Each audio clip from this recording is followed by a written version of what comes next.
The matter did come from Mr. Clement Andeleki, and this was on the former president's welfare that was financed by government.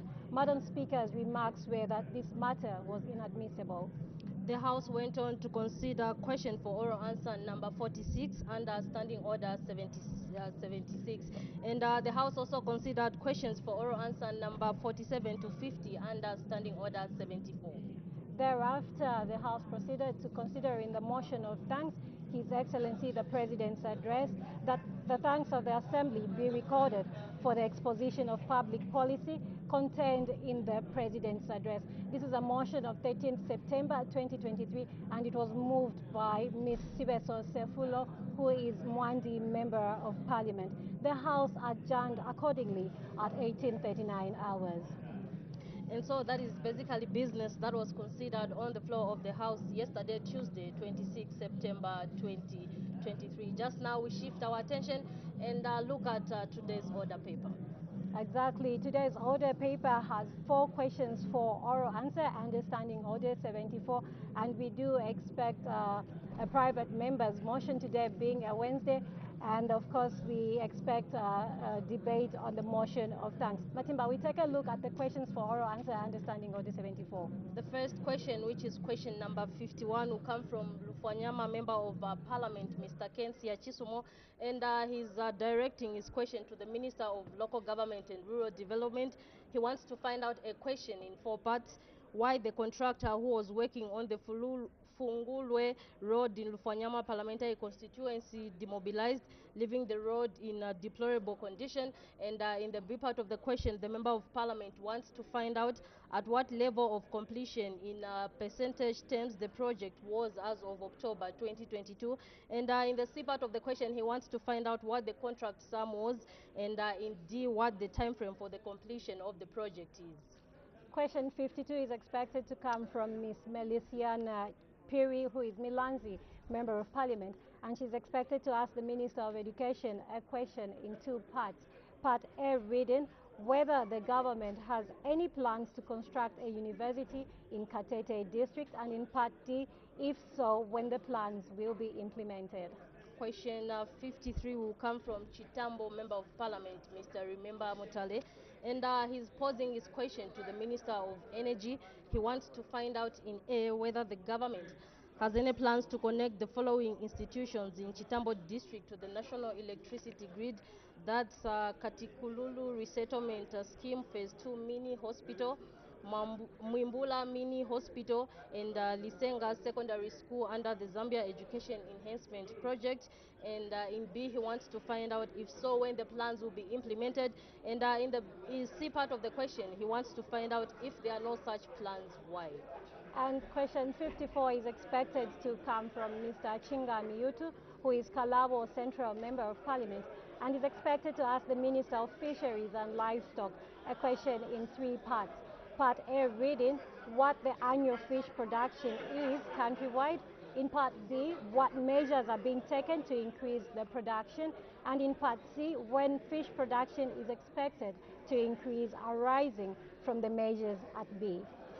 After that, we expect the House to consider the private members' motion that will be moved by Mufulila, Member of Parliament, Mr. Gordon Mwila, and this is titled Introduce Legislation Providing for the Welfare of Former Freedom Fighters in the Country. That this House urges the government to introduce legislation providing for the welfare of former freedom fighters in the country.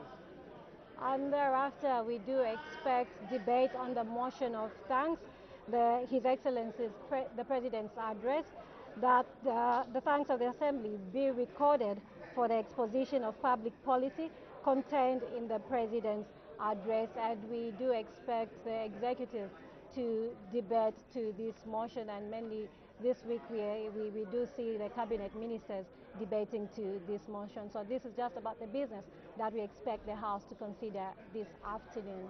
Yes, Taza, we have questions for oral answer under Standing Order 74. These are 4 questions that are expected to be considered on the floor of the House, and we also expect Mufulira Member of Parliament, Mr. Gordon Mwila, to move a private member's motion, and we also expect a resumption of debate on a motion of thanks. And so, like my colleague mentioned to say, so that is basically business that is expected to be considered on the floor of the House today, Wednesday, 27th September 2023. Anytime from now, we'll be seeing Madam Speaker's procession making its way to the chamber. And just in case you need to get more information, you can visit www.parliament.gov.zm. And just now we go through the questions. We just go through the questions again, which are expected to be considered on the floor of the House as we wait for the procession of Madam Speakers to make its way to the chamber. And so the first question, which is question number 51, will come from Lufwanyama Member of Parliament, who is Mr. Ken Siachisumo, and he's posing his question to the Minister of Local Government and Rural Development, who wants to find out a question in 4 parts: why the contractor who was working on the Fulungwe Road in Lufwanyama Parliamentary Constituency demobilized, leaving the road in a deplorable condition, and in the B part of the question, at what level of completion in percentage terms the project was as of October 2022, and in the C part of the question, what the contract sum was, and in the D part of the question, what the time frame for the completion of the project is.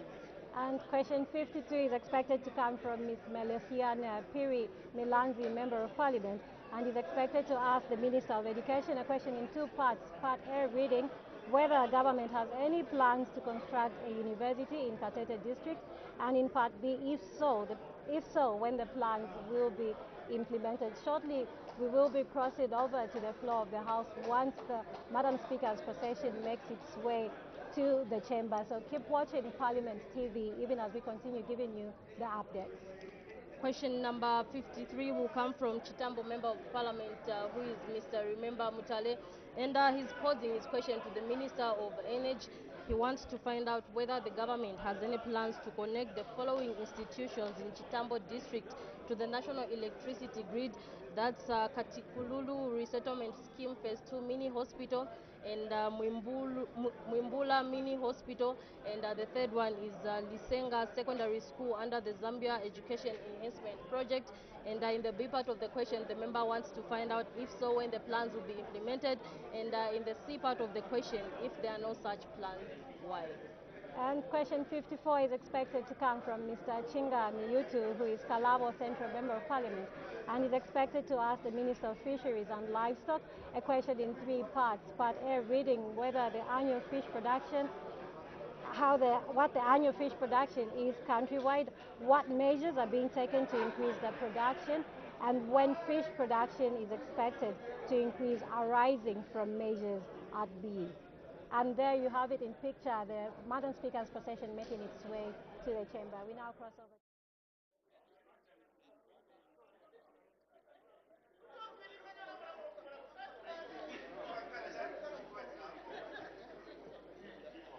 Honorable Members of Parliament, Madam Speaker.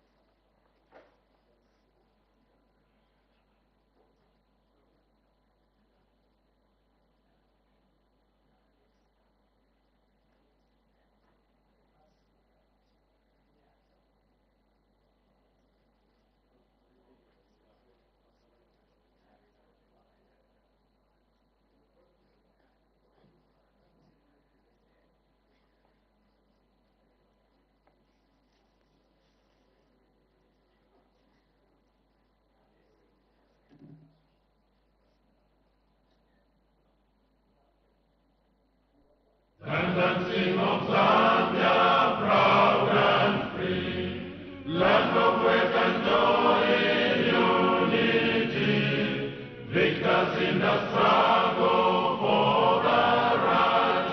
We want freedom's fight for one, strong and free. Africa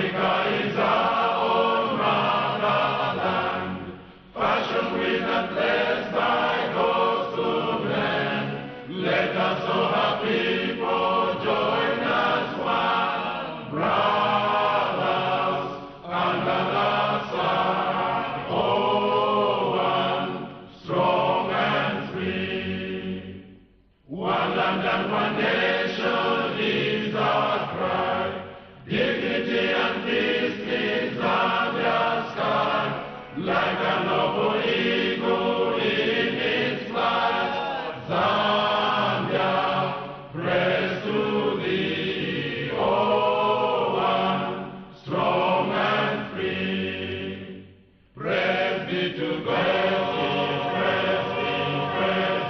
bless our great Zambia, Zambia, Zambia. Green and we stand under the flag of our land, Zambia, rest to thee, O one, strong and free. Prayer. Almighty God, who in your infinite wisdom and providential goodness has appointed the offices of leaders and parliaments for the welfare of society and the just government of the people, we beseech you to consider with your abundant favor us, your servants, whom you have been pleased to call to the performance of such important responsibilities in this land. Let your blessing descend upon us here in Parliament assembled, and grant that we may, as in your presence, treat and consider all matters that shall come under our deliberation, in so just and faithful a manner as to promote your honor and glory, and to advance the peace, prosperity, and welfare of our country, and of those whose interests you have committed to our charge. Amen.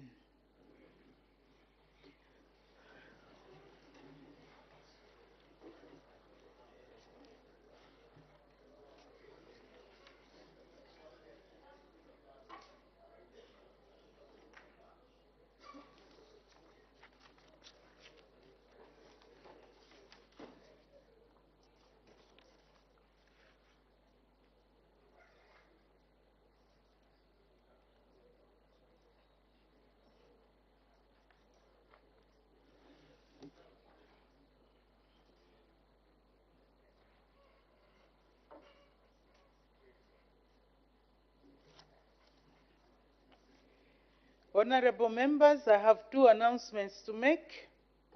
The first one is that I wish to recognize the presence in the public gallery of the members of the Zambia United National Freedom Fighters Association.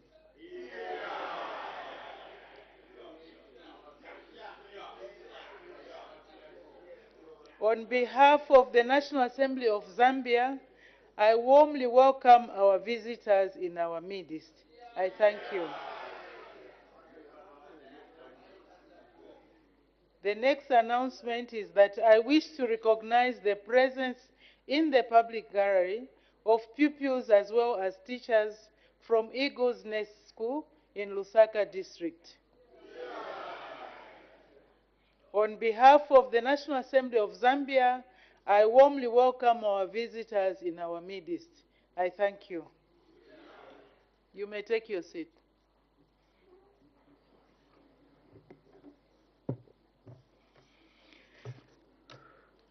Matters of urgent public importance.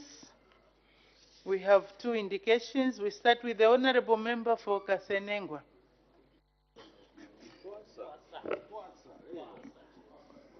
Madam Speaker, thank you very much for this opportunity to stand on this very important matter. Madam Speaker, the matter I'm raising is directed at Her Honor the Vice President, who is a leader of government business in the House. Madam Speaker, I am at sea, and the issue I'm raising here can cause total chaos in the country. It's a very serious... The Honorable Member, just go to the matter of what you want to raise. Don't start categorizing it, whether it's very urgent, it's very important, it's going to cause, you are alarming the nation. What's the matter, Honorable Member? Well guided, Madam Speaker. Madam Speaker, in the next few weeks, the Minister of Finance will be coming to this House to present a budget. Tomorrow, I beg your pardon. He will be coming to present a budget. Yes, I'm at sea. I'm still confused. I beg your pardon, Madam Speaker. Madam Speaker, this budget will be presented by the Minister of Finance, a budget prepared by the Ministry of Finance, brought to this House, to your members, Order, members? honorable member, what is your matter of urgent public importance? Do not debate. What is the matter? Madam Speaker, there was guidance given last week that your members who do not work for the Ministry of Finance are not allowed to debate documents or matters that happen at the ministry. Now, I'm wondering, what will be the use of the Minister of Finance to bring a budget to members who will not be allowed to debate according to the order that was given? Honorable member, you know very well that, you can take your seat. You know very well that that matter does not qualify to be raised as a matter of urgent public importance. In any event, when the budget is presented, we will see where we will cross the bridge when we get there. Why do you want to run before the cat? Let's wait for the cat so that we jump in it. And then we see whether it is going to be a bumpy road or a smooth road. So let's make progress. The honorable member from Lovezi. Thank you very much, Madam Speaker. My question is directed at the Minister of Education. As of yesterday evening, Madam Speaker, 71 teachers have been transferred from Mwavezi constituent to other provinces and districts. So pupils are not learning at the moment. Some of the schools, we have no teachers. So would like the government to do something about it urgently. Okay, honorable member for Mulobezi, you may take your seat. The matter does not qualify to be raised as a matter of urgent public importance, but in view of the importance that all the honorable members, in view of the importance that we attach to education and the students, teachers not being there 71 at one go, I think you can put in an urgent question which can be addressed by the Minister of Education. Thank you. Let's make progress. Question for oral answer, understanding order 74. The honorable member for Lufanyama. Thank you, Madam Speaker. Question 51, Madam Speaker. The honorable minister, the honorable acting minister of local government and rural development. Thank you very much, Madam Speaker. Madam Speaker, allow me first of all to wish every member of the House in here a happy World Tourism Day. And our theme is tourism and green investment.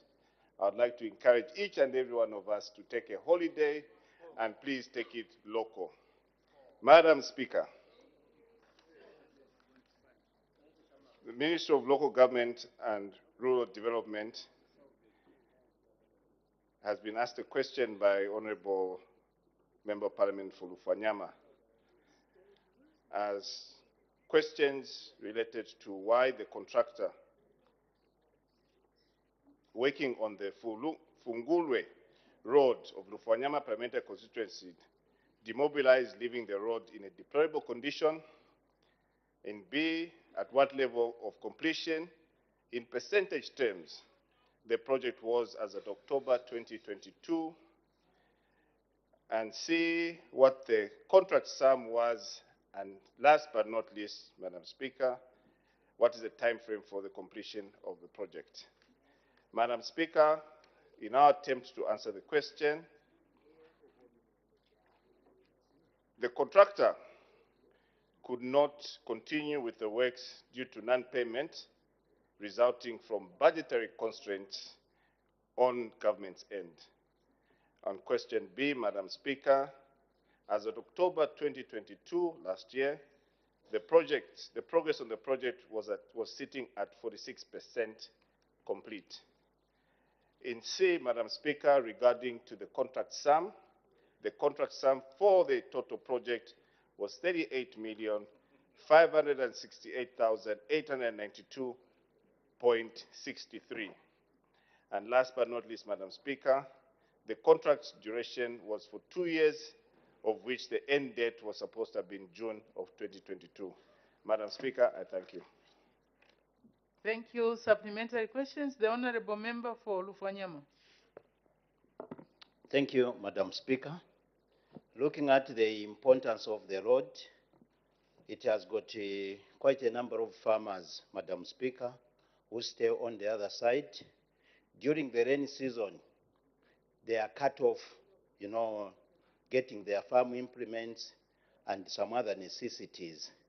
I wanted to find out, Madam Speaker, from the acting minister, if there is any plan by the government to put remedial measures to make sure that people are able to travel on that particular road. Because during the rain season, vehicles are unable to travel on that particular road, Madam Speaker. Thank you. Thank you. The Honorable Acting Minister of Local Government and Rural Development.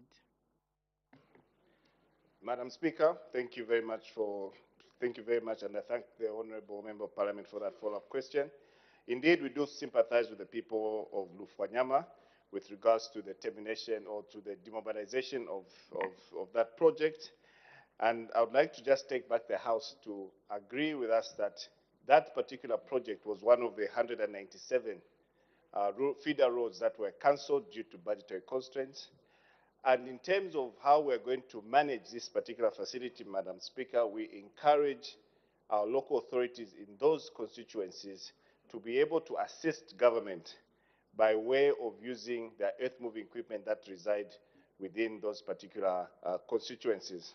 More so, Madam Speaker, it's also important to realize that as we are working on becoming a little bit more frugal with the way we disperse our resources, we will in turn be able to communicate with our colleague from Lufwanyama constituency as to when government will go in full throttle to deal with that particular matter. I submit, Madam Speaker. Thank you. The Honorable Member for Momba. Madam Speaker, thank you very much. Honourable Minister, going forward, is there anything that which the government is doing to ensure that no contract is signed where you are not sure as to whether you have all the full all the funds that which are needed? Madam Speaker, I'm asking this question because I've seen a lot of contracts of this nature being cut before they are completed, wasting government resources. So what are you doing about this situation going forward? Thank you, Madam Speaker. Thank you. The Honorable Acting Minister of Local Government and Rural Development. Thank you, Madam Speaker, and thank you for that follow-up question for Honorable Member of Parliament for Momba.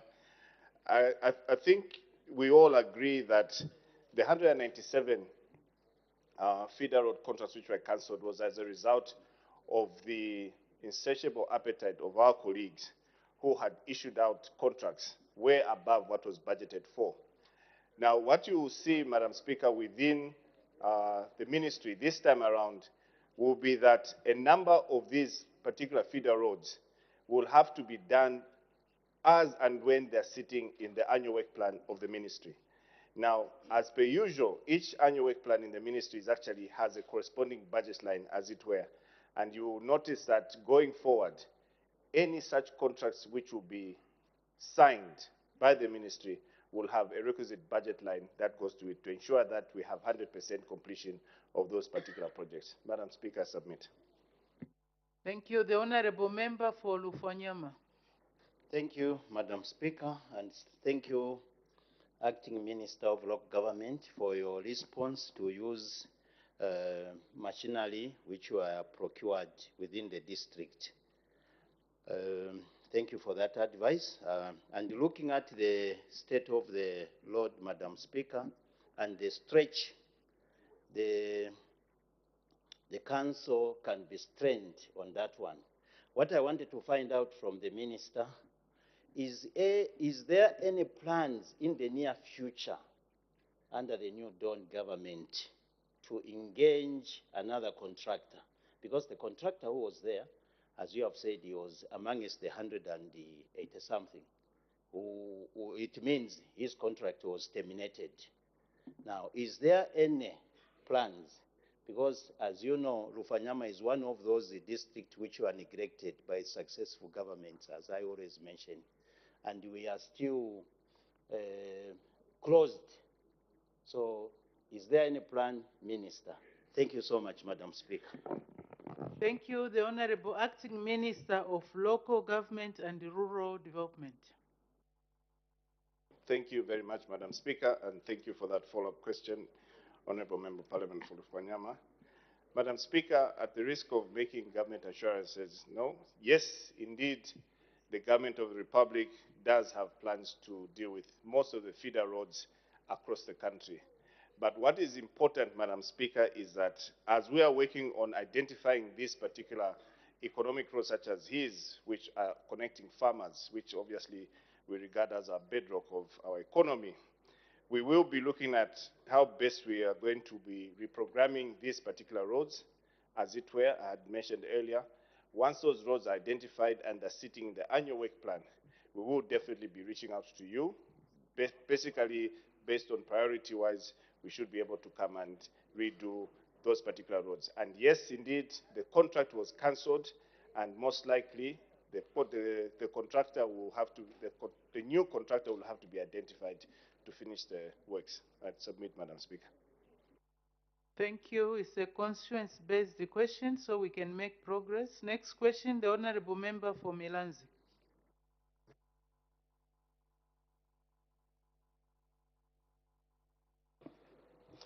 Thank you, Madam Speaker. Question 52. Thank you. The Honorable Minister of Education. Thank you, Madam Speaker. Ms. MP for Milanzi constituency asks the Minister of Education, A, whether the government has any plans to construct a university in Katete district, and B, if so, when the plans will be implemented.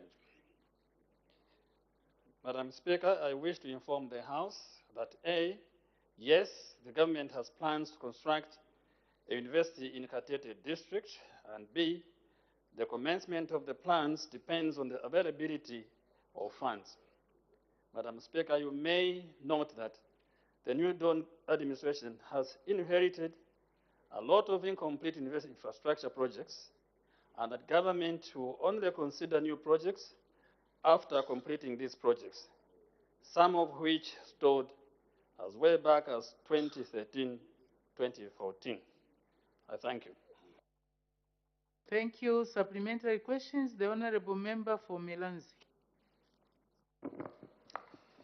Thank you, Madam Speaker, and thank you, Honorable Minister, for that response. How much money are you looking for, and where do you intend to source this money? Thank you. The Honorable Minister of Education. Maybe, Madam Speaker, let me give details of the background of these university colleges, where they came from. The government had planned to construct 3 university colleges as follows. A, College of Mathematics and Science in Alolo District, B, College of Technology in Kabompo District, and C, College of Applied Arts in Katete District.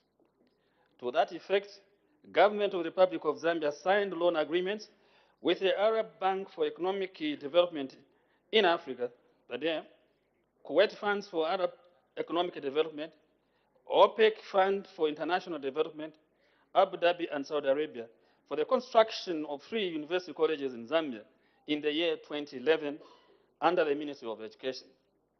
The plan involved 3 university colleges which comprised of the College of Applied Arts in Petauke District, College of Mathematics in Sesheke District, and College of Technology in Kabompo District.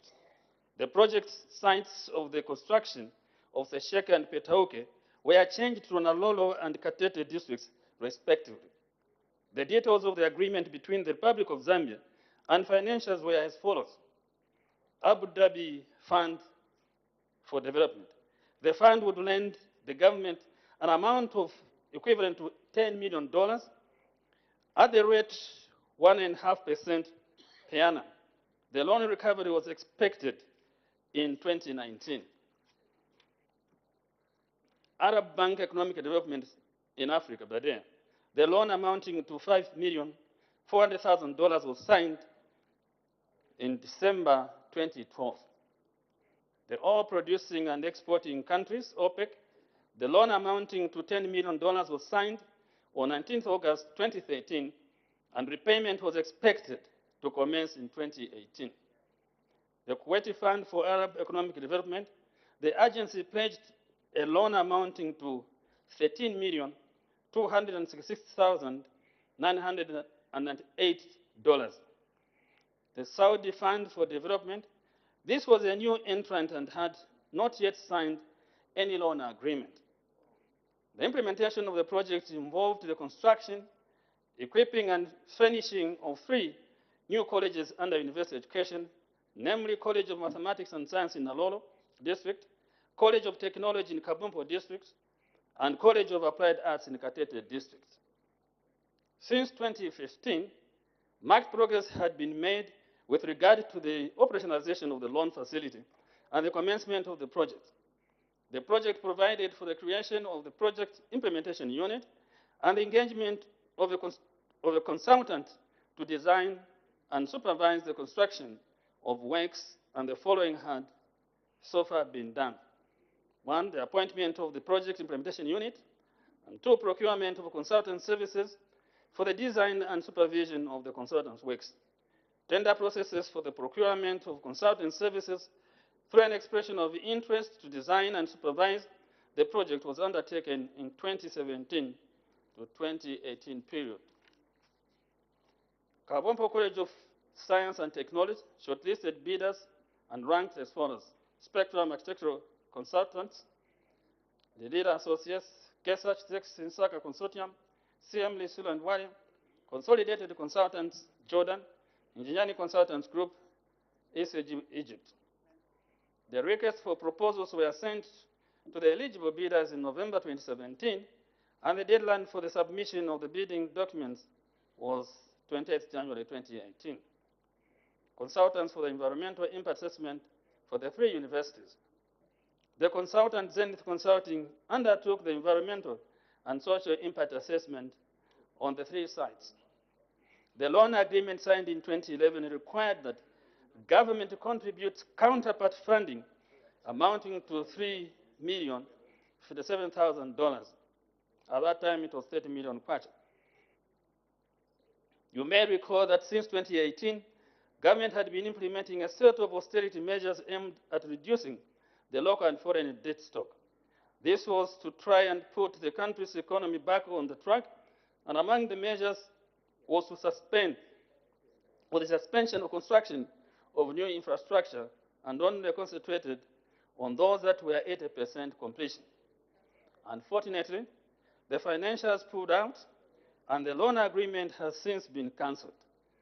Government is back to the drawing board and will engage other financiers to take up the project. I think that answers your question. And so we are now engaging other financiers because we failed to put up an upfront $3 million, which at that time was 30 million kwacha. So the desire of government is actually now to look for other financiers. Otherwise, we're still on the drawing board to make sure that these commitments which were committed by government are fulfilled. Katete, I think Kabombo, and Nalolo. Thank you. Thank you. The Honorable Member for Shuangando. Thank you so much, Madam Speaker, and let me join you in welcoming our children from Wigu School and our parents from the Freedom Fighters Association who have visited this August House today. Honorable Minister, I want to appreciate your the statement you have given in response to the follow-up question, because indeed it would have been a concern going by the first response that you had given, because I remember that work was done, and we had so much discussions in cabinet then. Honorable Minister, wouldn't it be reasonable to go back to those same funders, other than looking at the new financiers? Because a lot of work had been done, and it was just the austerity measures, as you have put it, which sort of slowed the progress on those 3 learning institutions that were earmarked in the 3 districts. I thank you, Madam Speaker. Thank you. The Honorable Minister for Education. Yeah, you said it would be reasonable. Yes, it will be reasonable. Thank you.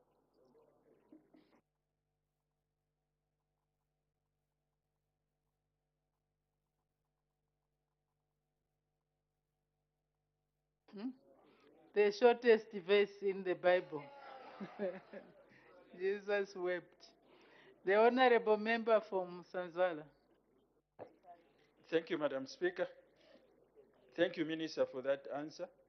My follow-up question is maybe just riding on Honorable Kampyongo's question, that is it not prudent enough that you can still go back to the same financiers so that you can renegotiate with them so that this project can take place, because it is of your interest and the interest of the people of Eastern Province. Thank you very much. The Honorable Minister, I believe, answered that question. I don't know, maybe the Honorable Minister can repeat since it was too short. No, he has used a different You can word. amplify. He has used a different word, prudent. Yes, it would be prudent. The same way he said, would it be reasonable? I said, yes, it would be reasonable.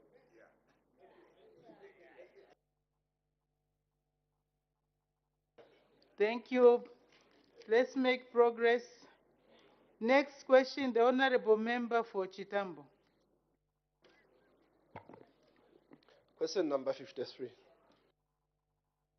The Honorable Minister of Energy.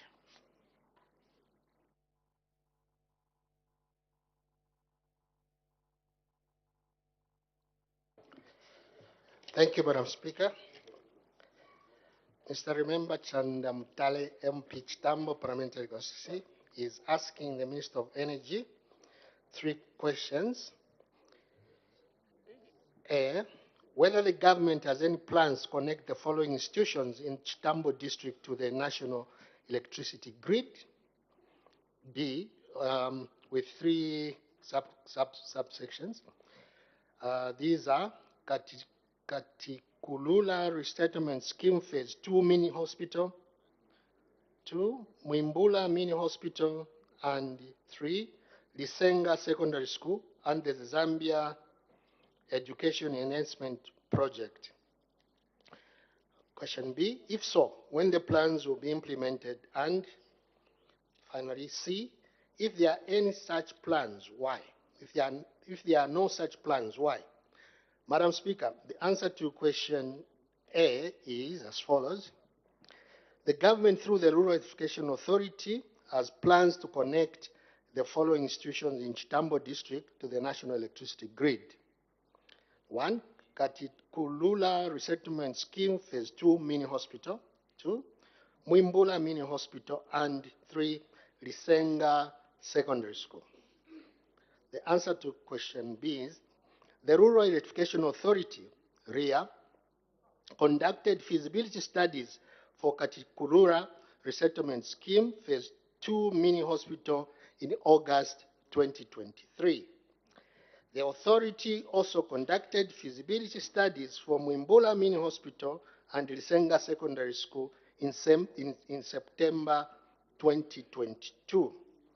The total estimated cost for electrifying Katikulura Resettlement Scheme Phase 2 Mini Hospital, Mwimbula Mini Hospital, and Lisenga Secondary School, including Mwimbula Primary School and surrounding areas, is 24.1 million kwacha. However, the electrification of these facilities would depend on availability of funds. Answer to question C. This question falls off because it has been addressed in the answers given in parts A and B. Madam Speaker, let me give further clarification on the matter. Electrification of Katikulura Resettlement Scheme Phase 2 Mini Hospital, Mwimbula Mini Hospital, and Lisenga Secondary School is earmarked for 2024. However, this is dependent on the final Rural Education Authority approved budget for 2024. During this budgeting period, we are trying to redistribute and balance resources to benefit all provinces, similarly to principles being used in the Constitutory Development Fund, CDF. I'm aware that ZESCO Limited has issued a quotation for Lisenga Secondary School totaling 6.7 million kwacha. If this amount is paid to ZESCO, I anticipate that the school could be connected this year. Lastly, the two health institutions are also encouraged to approach ZESCO Limited and obtain quotations so that they can be connected when they've got the money. Thank you. Thank you. Supplementary questions. Honorable members, as we speak or whisper, can we tone down? The Honorable Member for Chilubi. Thank you, Madam Speaker. The Minister, in answering the question, talked about the availability of funds. If we scrutinize 2023 budget, RIA this time around received twice the amount that it received in 2022. Apart from that, RIA is also benefiting through the window of the Constituency Development Fund, where under the guidelines that were released, is each constituency, the 156 constituencies, is contributing 1 million each. And I think even the President referred to that effect when he was reading a speech. So given that background, is the Minister considering utilizing some of those resources through RIA? Thank you. The Honorable Minister of Energy.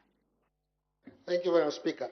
Madam Speaker, yes, this year RIA received double what was allocated to it last year. However, the RIA follows a master plan, and if this money that was given could cover all the projects, I'm sure all these institutions were going to be covered this year, but it's not possible. I submit. Thank you. The Honorable Member for Chitambo. Madam Speaker, I'm very much aware that ZESCO will soon be constructing a line from Pensulo going all the way to Luapula province. Minister, since you indicated that it is only RIA that wants to come and do this work, and I'm aware that this line will be passing through Chitambo because Chitambo spans all the way from Great North Road up to Luapula River. Will it be possible that as part of the social responsibility to the community, that whoever will be doing these works can run the lines to these particular institutions so that ZESCO can just connect them? I thank you, Madam Speaker. Thank you. The Honorable Minister of Energy. Thank you, Madam Speaker. It's a good suggestion, and I'm sure ZESCO will look into that. I submit.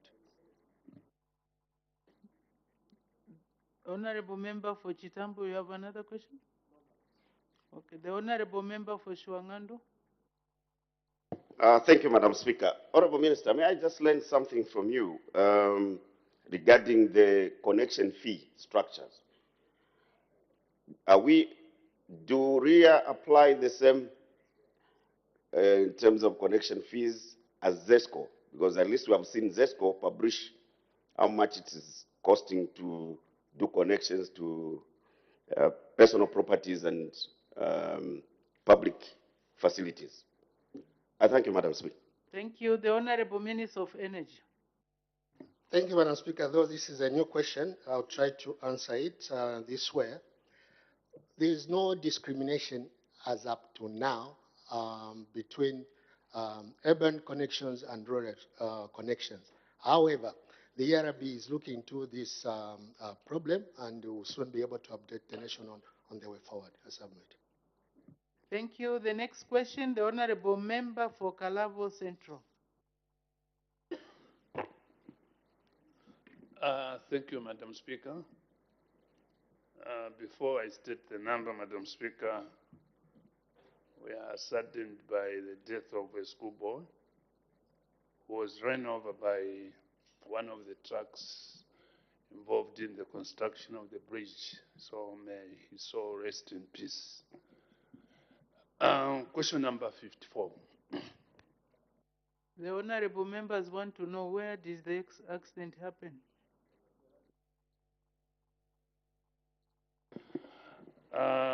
It happened just within the township as you turn off from the Mongu Karabo Road. Then you join the Skong Road so that you go to the Civic Center where the bridge is being constructed. So just as you go down the slope, that's where the accident took place yesterday. Thank you. Condolences to the family. The Honorable Minister of Fisheries and Livestock.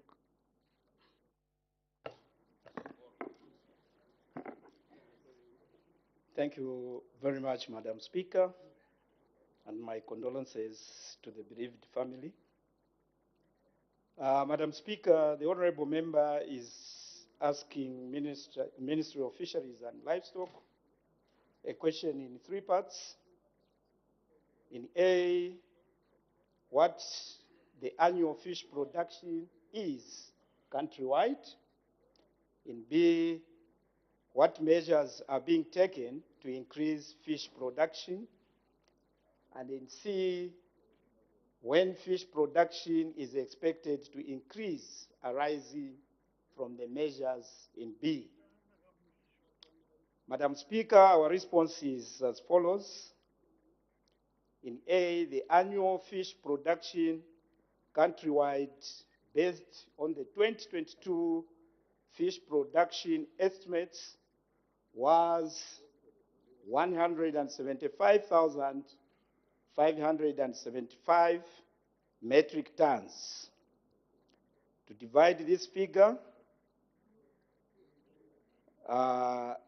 75,647 metric tons is from aquaculture production. 99,928 metric tons from capture fisheries production, and this is rivers and other natural water bodies. In B, the House may wish to note that Zambia has abundant fisheries resources from three major river basins, the Zambezi, Luapula, and Congo, which holds a huge potential to increase fish production countrywide. However, fish production and productivity significantly fall short of the minimum required threshold to deliver profitability, food security, nutrition needs, job creation, and poverty reduction for fishers and aquaculture farmers. This is mainly attributed to the decline in fish stock due to over-exploitation and unsustainable fishing practices, such as illegal and unregulated and unreported fishing, poor management of fish breeding areas, inadequate fisheries infrastructure, technology, and weak core management structures of the communities. To address these challenges, Madam Speaker, to increase the production and productivity, government has taken the following measures. One, promotion of the use of improved fingerlings and quality fish feeds. Two, facilitation of provision of incentives in the production of quality inputs and water extraction equipment. Three, promotion and facilitation of access to fisheries and aquaculture financing. And four, promotion of establishment of aquaculture parks and other fisheries infrastructure and technologies. Five, strengthen cooperation with our neighboring countries on the management of transboundary fisheries resources. And six, establishment and strengthening the management of fish protected areas. And seven, facilitation of the establishment of fisheries core management structures with our local communities. And 8, deterring and eliminating illegal, unregulated, and unreported fishings. And finally, conducting research to improve performance of our local fish species as alternative to foreign invasive species. Madam Speaker, in C, my ministry has been implementing some of the above measures for some time, and this has resulted in the growth of fisheries subsector. Particularly, there has been tremendous growth in fish production and aquaculture in the last 2 years of the new Dawn administration, with the production moving from 63,000 metric tons, 418 metric tons in 2021 to 75,647 metric tons in 2022, representing a 20% increase. With sustained implementation of the above-mentioned intervention, Madam Speaker, my ministry intends to meet and even surpass the 8th National Development Plan targets of 255,642 metric tons. Madam Speaker, I thank you. Thank you. Supplementary questions? The Honorable Member for Kalabo Central. Thank you, Madam Speaker. I wanted to find out from the Minister, amongst these water bodies, which water body seems to be responding towards the increase in this production of the fish? The Zambezi, Ruapula, and other water bodies, which one seems to be prominent? Thank you. The Honorable Minister of Fisheries and Livestock. Thank you very much, Madam Speaker, and thank you very much, Honorable Member. Like I stated in my preamble, the 3 natural water bodies are one of the major ones. And indeed, in all these 3 natural water bodies, we have seen some slightly increase by addressing some of the challenges that I have stated in my response. So, including even other natural water bodies such as our lake Tanganyika. If today you were to find out from the people in Pulungu, they will tell you that slightly we are seeing the growth of our fish production in these natural water bodies. I thank you. Thank you. The Honorable Member for Kabwata. Thank you, Madam Speaker. Honorable Minister, we have seen that people have actually obtained loans from CEC, others from other banks, and they have actually gone into fish farming or aquaculture fish farming. And we have seen that this industry has actually grown with a production of over 75,000 metric tons. Now, I wanted to find out whether your ministry has got any plans of coming up with a legal framework that will specifically speak to the aquaculture industry, because the act that is being used at the moment is an old one for wildlife. So I wanted to find out whether your ministry has got any plans of coming up with a legal framework. Thank you. The Honorable Minister of Fisheries and Livestock. Thank you very much, Madam Speaker, and thank you very much, Honorable Member. Indeed, Madam Speaker, the ministry is trying to review the Act for Fisheries so that this Parliament can approve and amend our policy in terms of the Fisheries Act. We are in the process. Thank you. The Honorable Member for Kalabo Central. Thank you, Madam Speaker. I wanted to find out what could have been the fiscal benefit on the fish bans which are always affected from 1st December to, which lasts about 3 months. Are there fiscal results achieved? Thank you, Madam Speaker. The Honorable Minister of Fisheries and Livestock. Thank you very much, Madam Speaker, and thank you very much, Honorable Member. Indeed, like I stated, that if you were to speak to people from Northern Province, particularly people in Polungu, they would attest to this fact. Our fish ban restriction gives room to our fisheries resources for breeding. And this, the communities, like I've stated, that are surrounding the Lake Tanganyika can attest to this fact. Actually, this time around, when we lifted the ban in Lake Tanganyika, people were celebrating to see the increase that the ban has attributed to the production. I thank you, Madam Speaker. Thank you. A lot of members have indicated, but because of time, we will not go. I would encourage the honorable members to engage the honorable minister. And since you are more interested in the ministers, we can make progress.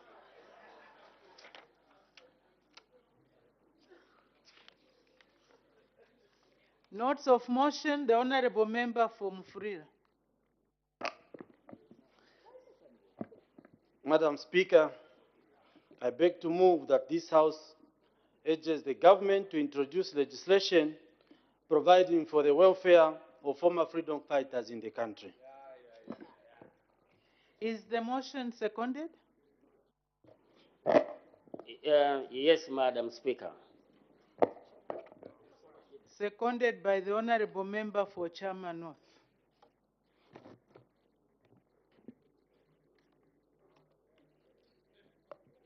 Order.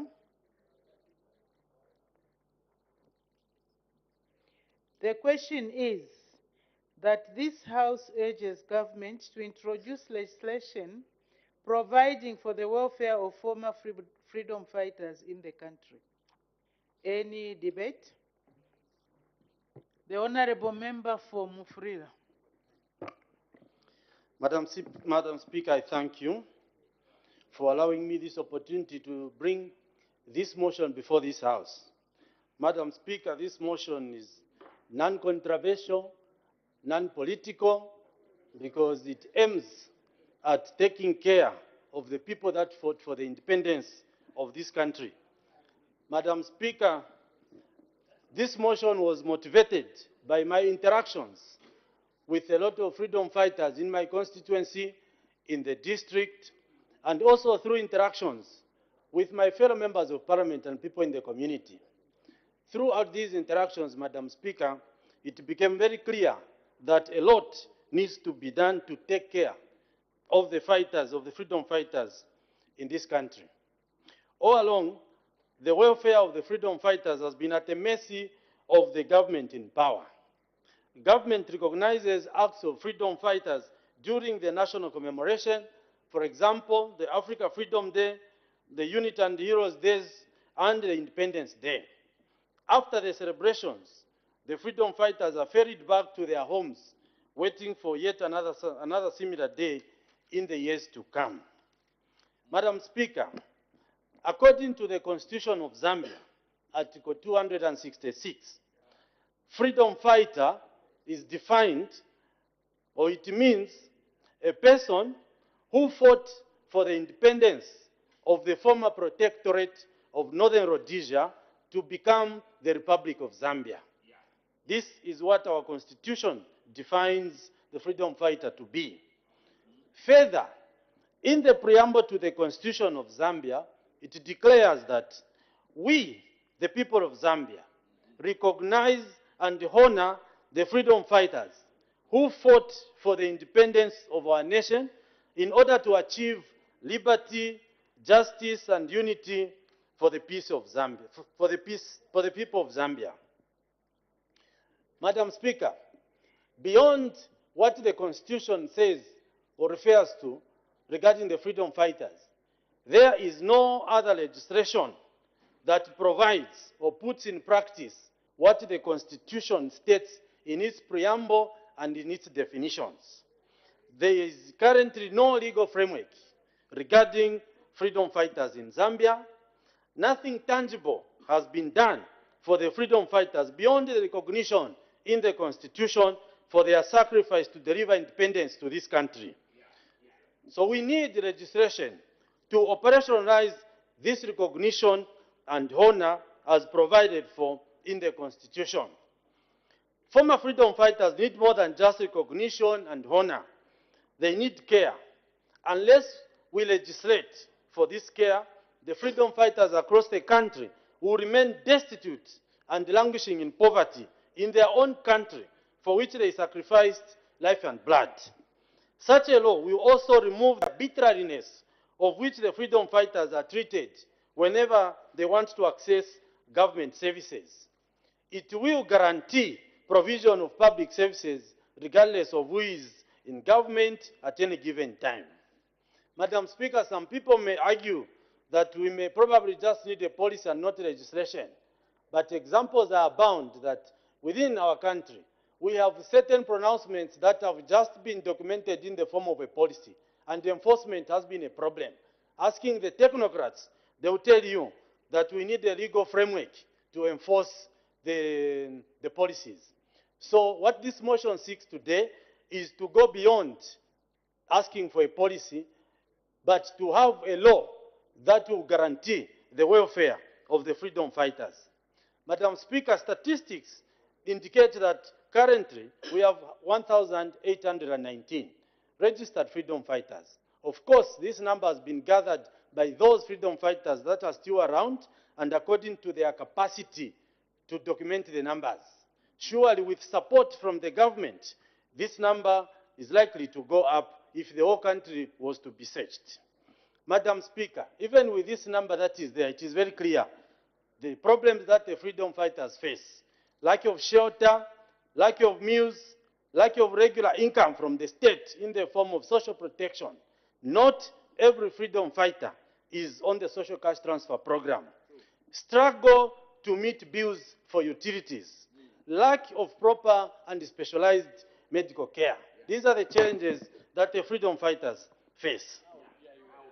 Madam Speaker, these freedom fighters brought independence to this country. It is only good that they receive their just reward, which must be guaranteed and enshrined in law.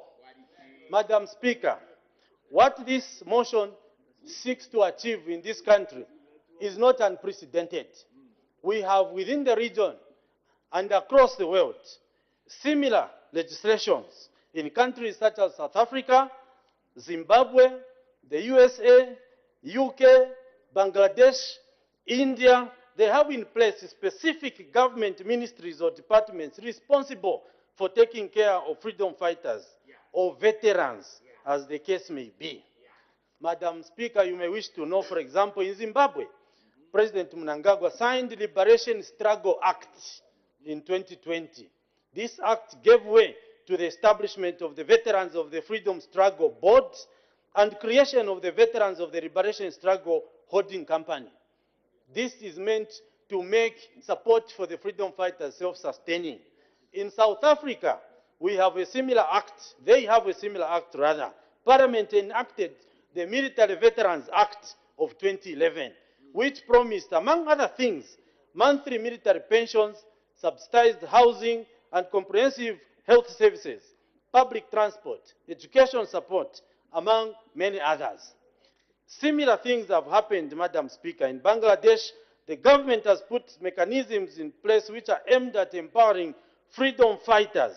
For example, the Ministry of Liberation and War Affairs in Bangladesh established, and the objective of this ministry was established such that the ministry was to, among other things, to ensure the overall welfare of the freedom fighters by formulating rules and regulations related to their rights and benefits.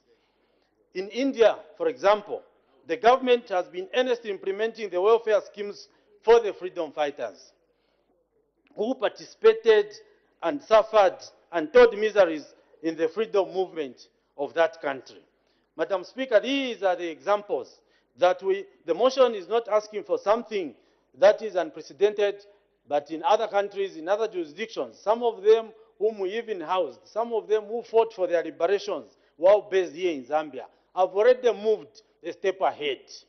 It is now time that we also followed suit and developed the legislation which is going to provide for the welfare of the freedom fighters.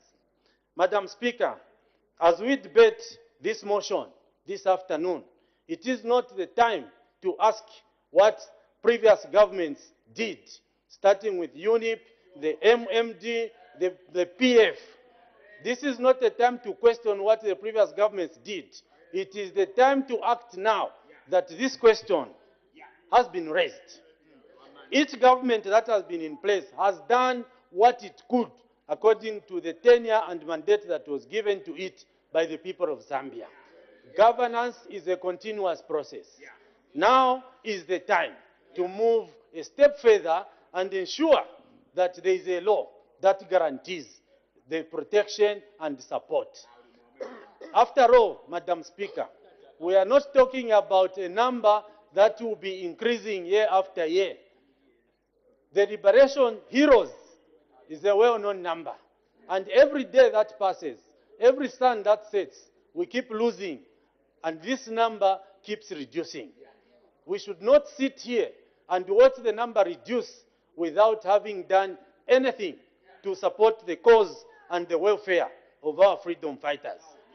Madam Speaker, the President was here calling for unity, that we all work together in the development of this country. This is the moment that we put to test. This is the moment that we activate the call for unity, which the President spoke about not very long ago when he came to present or to open this session of Parliament. Madam Speaker, with these words, Madam Speaker, I thank you.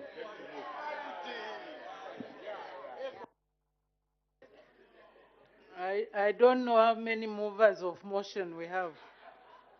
Does the seconder wish to speak now or later? Now, Madam Speaker. The Honorable Member for Chairman North.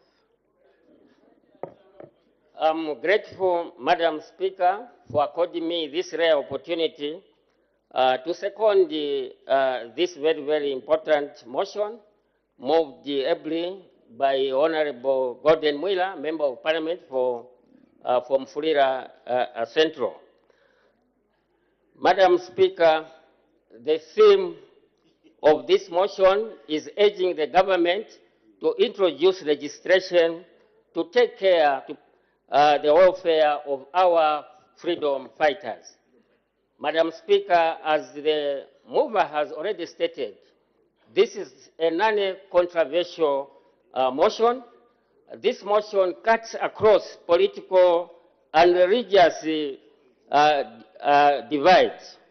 Therefore, it is my prayer, Madam Speaker, that your members, both from the left and the right, will be able to support this particular motion and adopt it unanimously. Madam Speaker, it is not debatable that I think as a country we have neglected the plight of our freedom fighters. Despite these great men and women of this great country made huge sacrifices to liberate us from the bondage of colonialism in this country. Madam Speaker, many Zambians died because of the fight against colonialism. So I think it is important that as a country we must move a step forward and ensure that our great sons and daughters of this great nation are actually recognized for the massive contributions they made to this country. Madam Speaker, I know that because of we have neglected these freedom fighters, this compelled the freedom fighters who are surviving to come up with an organization, Zambia National Freedom Fighters Association. And actually, Madam Speaker, this was the brainchild of the late President Levi Patrick Mwanawasa, When the freedom fighters had a meeting with President Mwanawasa proposed that it is important for government to deal with, instead of dealing with individuals, it is important that you come up with an association. Hence, that's how this particular association was formed. And the founder member is one of the great sons of the soil, who is late, Mr. Scotta Winner, who was the founder of this particular organization. Madam Speaker, as the movers already stated, that these great sons of the soil live in abject poverty. Madam Speaker, these great sons. The honorable members, you debate, please be factual. Ensure that you are factual in your debate. You may proceed. Thank you, well guided, Madam Speaker. I was saying that these great sons and daughters of the soil made huge sacrifices, but they have been neglected, notwithstanding the contribution they made to this country. Yes, they fought against colonialism, but also they provided a dedicated service to this nation. The leaders who took over in 1964 were selfless leaders who were there to save the interests of the people of Zambia. No wonder, even when they left government government very, very poor indeed. It's unfortunate that, yes, the unity government which was in power at that time did not have a policy. Maybe it's because that these were selfless and they were driven by the principal ideology of humanism. So to them, what was important is service. And therefore, I think this generation must be able to reward these, our former freedom fighters. Madam Speaker, today we are standing tall as a nation. Why are we standing tall? Because we are standing on the shoulders of these former freedom fighters, because they built a very, very strong foundation. That's why today Zambia continues to be a beacon of peace and tranquility, not only in Southern Africa, but the continent as a whole. Madam Speaker, as the mover stated, there are so many countries which we can learn from who are actually have recognized the important role these freedom fighters played to this nation. And further, Madam Speaker, I think if you go to Freedom Statue, there's a symbol there for honoring all freedom fighters. Every African Freedom Day, Independence Day, the President goes there to raise and pay homage to these great, the foreign heroes. And that's why I've got very great respect for Dr. Kenneth Kaunda, Hari Mwanga Nkumbula, Simon Kapwepwe, and several other UNIP leaders who liberated us from the bondage of colonialism. I think this is even the reason why when President Hakainde Hichilema was elected, he went to Chinsali to go and lay wreaths at the grave of Simon Mwasakapwepwe. He went to lay wreaths at Dr. Kaunda's grave. He went to lay wreaths at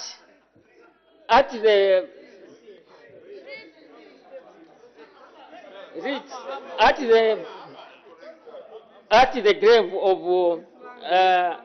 Hari Mwanga Nkumbula. So that clearly states that really the President attaches great importance, I think, to the plight of freedom fighters. So I know sometimes people may say that we have senior citizens. I think let's draw a distinction between senior citizens and freedom fighters. You can be a senior citizen, but meanwhile you are not a freedom fighter. So I think it is important that this particular committee, this particular house, should be able to support this motion so that the government can put in place the legislation as quickly as possible, which is going to take care the interests of our freedom fighters. If you look at the budget, Madam Speaker, in 2021 budget, about 1.2 million was allocated to the office of the former president and also freedom fighters. In 2022, there was a budget allocation. In 2023, the same. But our freedom fighters do not even benefit anything from this budgetary allocation, maybe because we don't have a legal framework. So, Madam Speaker, I feel that with my contributions, I want to urge, to appeal to both the left and the right to support this particular non-controversial motion. Let's try by all means to ensure that we reward these great freedom fighters who made huge sacrifices. Yesterday, when we met the executive committee, it was quite an emotional meeting that as young as 20, 15 years, they were being imprisoned by the colonial government. So with these few remarks, I say I strongly support this particular motion. Thank you, Madam Speaker. Thank you very much. We'll proceed in this manner for purposes of managing our time. I'll call upon two debaters from each political party, two from PF, two from Independence, and two from UPND. Then the minister will come to respond, and then we wind up. So we start with the Independents. Honorable Member for Chieng.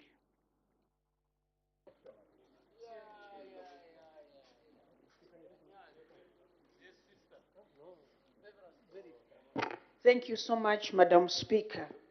And thank you for allowing the voice of Chenge to be heard on this very important motion. And I must declare interest. My father was a freedom fighter, and I wish he could have been around to listen to this very quite emotional debate. Madam Speaker, this motion, which has been ably moved by the Member of Parliament of Muflira, Honorable Gordon Wheeler, and ably seconded by the Member of Parliament for Chama South, North. Madam Speaker, is something that some members of this association have interacted with, and one of them was Honorable Scotta. Is it Arthur Wiener? Scotta Wiener.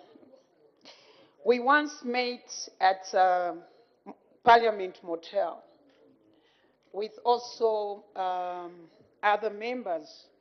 Madam Speaker, I would urge the House that today we are standing here as members of Parliament because of our forefathers and our foremothers, like the likes of Mama Chikamoneka. Today, if we were to go in the archives and look at the lives of the children of Mama Chikamoneka, there's nothing to show.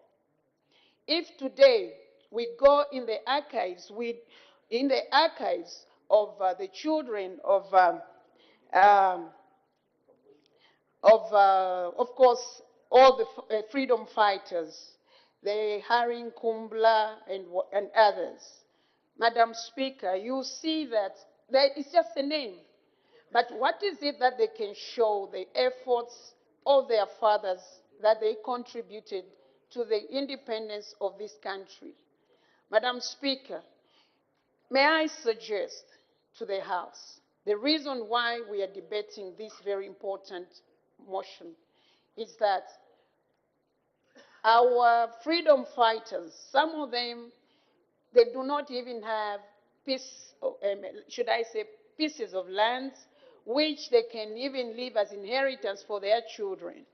Those are the benefits that if we were to come up with a proper law in this House, we'll be able to give lands to our freedom fighters who will be also free, will be exempted from paying taxes for these taxes and rates.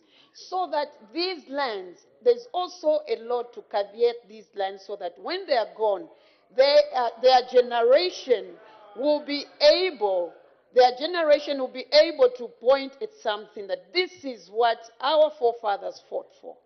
It's most painful for us to see that, you see young men who sing maybe Dununa Reverse, or you see those other musicians who sorry, go and sing and be rewarded. Sorry, Honorable Member for Chieng, there is an indication for a point of order. Honorable members, I want this debate to flow. So let's not raise any points of orders unnecessarily. Honorable Member for Dudumwezi, what's the point of order? Madam Speaker, you know that I rarely raise on points of orders. And if I do, it means it's very, very compelling. Madam Speaker, you have guided in the past that we are not supposed to debate ourselves. We have two freedom fighters in this house. Honorable Member for Murovezi, Honorable Mabenga, and the Western Province Minister. Are we in order to continue debating ourselves when we have these two members who are freedom fighters? Madam Speaker, I seek your serious ruling on this serious matter. I thank you. Order, honorable members. I think honorable member for Dudumwezi is trying to run away from work. Honorable members, as we debate, it's a motion, it has been admitted, but let's avoid referring to specific individuals. Let's debate generally without mentioning names. May the honorable member for Chiengi continue. Thank you, Madam Speaker. Madam Speaker, as I was debating, I was saying that if we were to come up with certain laws to take care of our freedom fighters, most of them are already gone, but we can still find their children. At least they should be entitled, especially to be entitled to, owning a land. It's what every Zambian would want to. But what is important, to help them to leave a legacy to their families. And we'll make sure as we come up with a deliberate law that we even indicate that anything that is given to a freedom fighter should be caveated, so that when their generation is broke, they don't sell it. Madam Speaker, I think this motion is very important. The other thing is that also it's important that there's a word, bear with me, I always fail to pronounce it. Is it monuments? I've always failed to pronounce. Thank you. The monuments be erected in the honor of these freedom fighters. There are those freedom fighters, I will still speak on Mama Chikamoneka. There's nothing that is showing. But wherever you go, some of the areas, even those who did impose some way there, when you look at his life and that statue that he did in... Order, honorable member, you referred to a term, what does it mean? Thank you, Madam Speaker. It's a monument that is found in Kitwe, in the CBD, and it's called Imposamaway. Because when they were getting, during the time for liberation of freedom, they were using stones. So you see that statue, somebody is holding a stone. They use stones, throwing stones at the white regime in order to give us this freedom we're enjoying today. So those are the kind of monuments that should be raised to honor our freedom fighters. Madam Speaker, most of the mover of the motion has already given example of countries that have come up with such laws in order to honor the people who fought for this freedom. And also, I would like also to talk about some of the rewards. I was in the middle of mentioning that I've seen when it's time for Heroes Day, we see musicians who were born yesterday being honored for what? And when you look at what they're given, then you wonder, when we have our freedom fighters, in Chienge we have freedom fighters who also once approached me over the same issue. I think they need even to have some kind of perks, because these freedom fighters, as we speak today, I don't think they are close to 20,000. The few who are left, if we can honor them with little perks, because they are old age people. They don't have the means and ways of doing things katamangas like we can do, us who are full of energy. Madam Speaker, with few words that I've just said, I would like to urge my fellow members of parliament. This is not about anyone. It's about legacy, and it's also about the freedom that we are enjoying today. Had it not been for these people, we should have not even known that we're supposed to speak even the English that we're speaking, or to be in this house. Madam Speaker, I support this motion. Thank you. The Honorable Member for Katombora.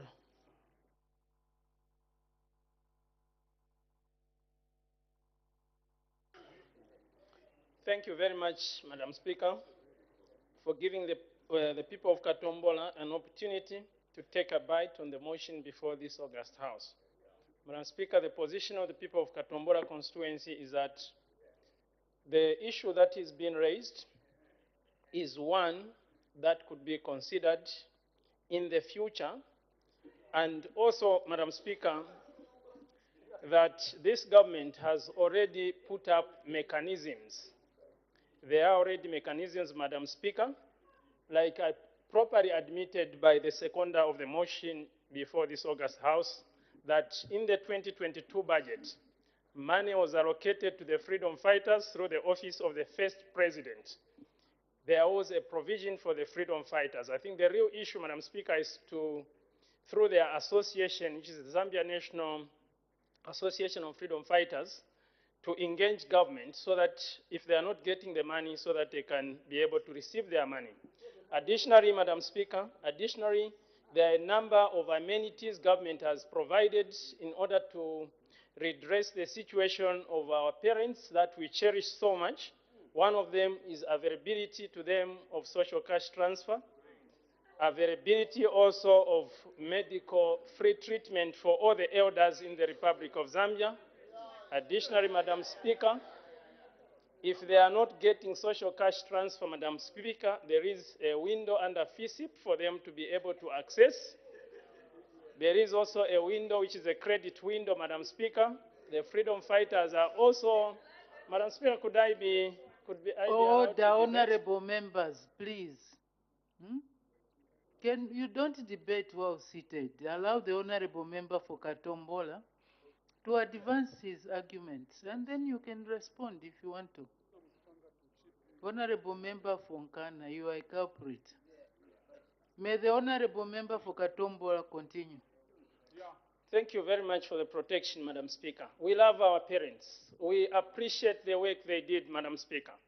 Since there is always a provision on the budgetary allocation, we encourage the association to continue to engage with government, particularly Cabinet Office, so that their share could be separated from allocation going directly to the office of the first president. Madam Speaker, continuing the debate, the freedom fighters have an association, and it is this association that should engage with government than coming to this august house. Once they have engaged and streamlined their issues, Madam Speaker, this house is ready, and in the future, the government, once funds are available, even a lot of money being available, with what is happening now, that the economy is being restored, there's prudence. There is prudence in the management of the economy as the funds are becoming more available. Further consideration in terms of allocation can be considered. The people of Katombola constituency would not support this motion because it has come too premature, and also that there is already something that government is doing. Every budget, the government is making provision for our parents. I thank you, Madam Speaker. Thank you. Thank you very much for being efficient with time. The Honorable Member for Shiwangando. Thank you so much, Madam Speaker, for permitting time to make some comments. on the motion ably moved by Honorable Gordon Miller, MP from Frira, and seconded by Honorable Mtaa Chalo. The motion which is urging government to introduce legislation providing for the welfare of our freedom fighters.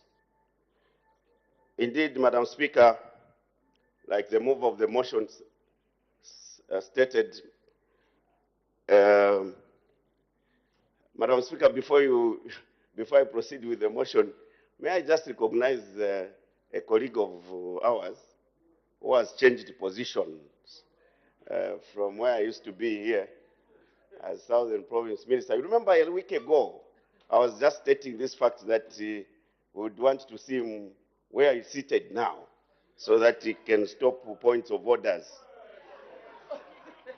Congratulations, Honorable Member.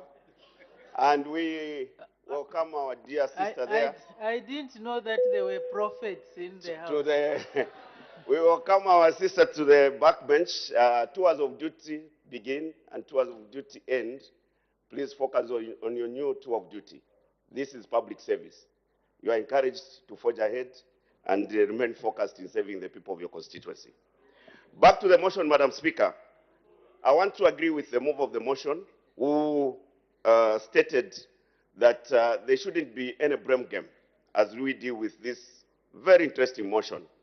And it would have been ideal, Madam Speaker, for our Honor the Vice President to be the one to respond to this motion, because I know that a lot of work has been done under our office regarding this issue of freedom fighters. A lot of work was done, and it has been work in progress. Yes, one would say, why didn't the National Independence Party, UNIP, deal with this matter? Again, you didn't expect our parents to start honoring themselves for the work they did of liberating this nation from the colonial shackles. They did that out of passion for their motherland. It's a shame that the movement for multi-party democracy attempted to do a bit of work, and just as Patriot Front did. And when I say a lot of work was done, Madam Speaker, I'm well grounded, because I was part of most of the processes under the Vice President's office. And all that is needed is this last push to have legislation in place. Yes, arguments could be fronted to say our freedom fighters are benefiting from some of these social safety net programs, like many other citizens. But this is a special group of citizens. And we can't say they are one and the same. They are a special group. Most of us here could be grandchildren to these gallant men and women who staked their necks in front of the white colonialists to make sure that they liberated this country from all corners of Zambia. I come from an area, Chinsali, where Dr. Kaunda was born. The likes of Simon Mwasaka Pwepwe, the Kapasa Makassas, and many others who did what they could to liberate this country. We have a few that have survived. Yes, many of them have gone, but we have a few that are still with us. So to try and say this motion has come prematurely will be a disservice to this motion, Madam Speaker, because government is a going concern. And so it is timely, and like I said, the owner can attest to this fact that there is a lot of work that has already been done.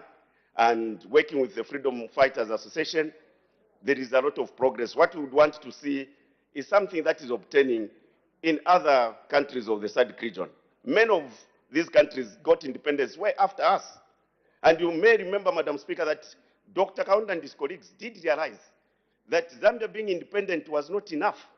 We needed the whole entire region to get liberated. And we ended up hosting many freedom fighters from South Rhodesia, Namibia, South Africa. So if you can understand why they didn't even have time to take care of themselves, because after attaining independence for Zambia, they had to look beyond borders in order to ensure that The Southern African region got liberated at the end of the day. Today we are able to go across borders as one people because of the work that these people did. So it's befitting that now we can just put this legislation in place so that all these safety net programs that they could be benefiting from can be well targeted to this special grouping of our people. How do they depart, those who have remained on earth, feeling happy that yes, indeed, we liberated this nation. Our children are now looking after us. It could have been done earlier, but it's never too late, Madam Speaker. And therefore, the move of the motion is well grounded. We can emulate Zimbabwe, who got independence much later in 1980, with the Liberation Struggle Act, which they have put in place, looking after veterans. It's happening in South Africa. It's happening in Namibia. And therefore, we can move a step further. Your Honor, the Vice President, you are right impressed. You have to leave a legacy, Madam, Your Honor, the Vice President, that your parents would remember you for. I know that you had time to interact with so many former freedom fighters when you were in Chinsali, where you saved the nation there as an educator. Your Honor, the Vice President, your predecessor was a freedom fighter herself, Madam Inonge Winner. And I know how passionate she was about this agenda to look after the freedom fighters. And she moved the agenda so much that where you are, it will just be finishing line and make sure that what is being requested today is put in place. Madam Speaker, a parent who looks after his children is sets up for themselves for how they'll be looked after when they are old.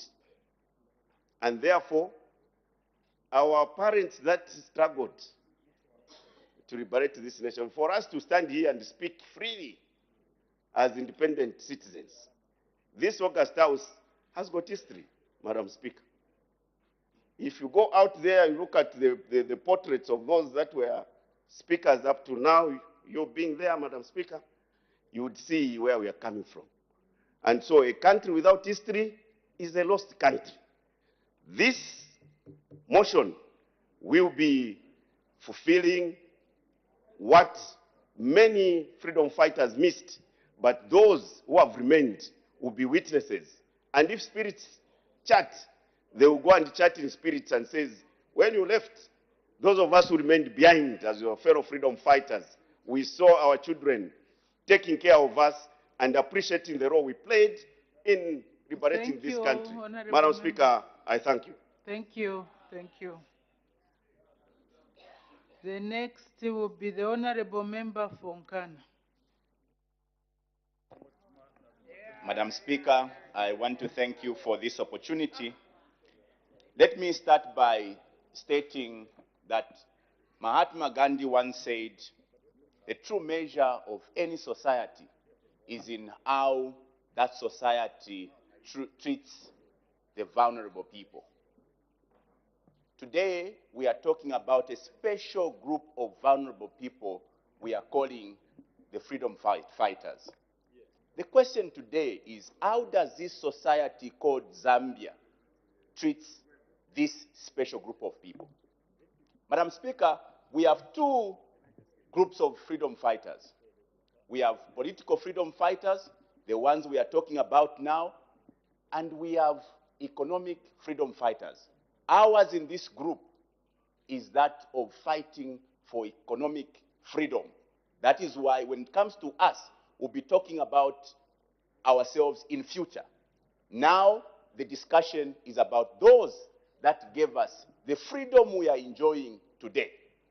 Madam Speaker, the move of the motion today is simply talking about us having a legislation that compels us to take care of those that sacrifice their lives towards the freedom we have.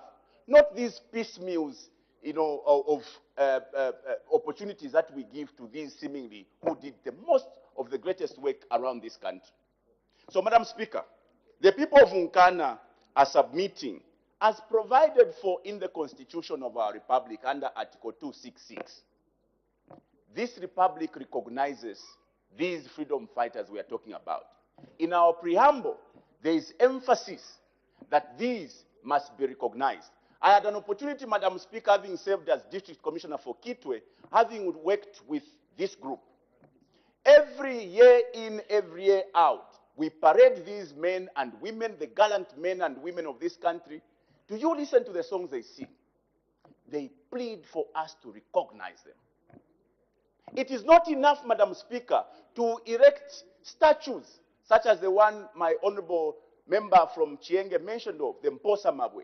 And I urge the members of this house to study the history of Mposa Mabwe. Great young men died in Kitwe in Chimwemwe. That's how come we have that statue. But it's not enough to erect that statue. It's not enough to parade these men during independence, during Heroes Day, during the Africa Freedom Day. It's not enough. It's not enough to recognize one of them during independence. What about the rest of them? Madam Speaker, the Constitution states that anyone who fought for independence is a freedom fighter. Now, the contribution varies. There are some who were as young as 12. I know Honorable Mirupi wanted to claim that he is one, but he's not. Those who were throwing stones are also freedom fighters. They could have been young. Those who were cooking for our late grandfathers, they were also freedom fighters. They are also freedom fighters because, Madam Speaker, there's an argument as to who qualifies to be a freedom fighter. Anyone who was there for as long as they were of that age to throw a stone, for as long as they were they had the ability to cook for our fathers who went in the war front, they are freedom fighters. The question is, what sort of a society are we today? Do we take care of the interests of this vulnerable but special group of people, the pioneers of the freedom we enjoy today, or we are a group of people who looks at their pride to be very important in the future, as one member suggested? Madam Speaker, it comes once in a life that we must take care of what matters to us. This freedom we are talking about today could not have come. We could not have been putting on suits and ties without them. Now, certain things have been done, like these social safety nets. Madam Speaker, even when we talk about the social safety nets that are given to the freedom fighters, they are discretionary, Madam Speaker. If you come into my constituents, what do you call it? Social cash transfer, Madam Speaker, is selective. Yes, social cash transfer says all those who are above 65. But they look at vulnerability. In my constituents, all those old people who live in Parkland, they are never considered for social cash transfer. So those piecemeal treatment of the old should not be entertained. That is why today we are looking for a piece of legislation that compels us to take care of the plight of the old. Let me make suggestions, Madam Speaker. What is wrong in declaring these free men of the city? Because if they become free men and free women of the city, they enjoy free incentives such as no paying for electricity, no paying for land rates, no paying for water. This is what they deserve for all the sacrifices they did. So what I'm calling for, Madam Speaker, is not piecemeal treatments where somebody would say there was a fund that was allocated to the first president's office, which was very, small to cater for the needs of these elderly statesmen. Madam Speaker, this motion is compelling us in this August House. Time has come for us as a society to consider the important role that our gallant men and women played in giving us the freedom. There's nothing wrong, Madam Speaker, to say we are going to give land to all these freedom fighters so that they leave an inheritance for their children. They leave an inheritance for their family. After all, Madam Speaker, land is, a right for all Zambians. But the access to that land is discriminatory. It is on the basis of your financial, strength, Madam Speaker. But if we use our discretionary power through a legislation, would have been saying the first thing is, for the freedom you gave us, we are going to give you land. For the freedom you gave us, you will not pay for services. You will not pay for water. You will not pay for electricity. You will not pay for public transport. On top of that, We will be giving you a token at the end of each month. But all those things, Madam Speaker, are only possible if we have a legislation that compels us. Not a legislation, or rather not an arrangement that looks at the faces. This one I like them, this one I don't like them. The parading of these statesmen during Independence Day is not enough. Singing the songs of praise for their struggles is not enough. We must go a step further, as other countries are showing us now. We liberated the region. There is no argument to that. But how is it that those countries we helped to liberate have gone a step further to take care of the men that fought for their liberation? Yet here, we are talking about rewarding the men and women in future. Who even thinks of that? The future belongs to economic freedom fighters. They now speaks to us to recognize political freedom fighters, the men and women who gave us the freedom we enjoy today. That is what this motion is about. Anyone who objects to this motion is an enemy of those who fought for our democracy. Madam Speaker, ours is a society that recognizes the important role that our men and women, the gallant men, played in the liberation of the country. I submit, Madam Speaker.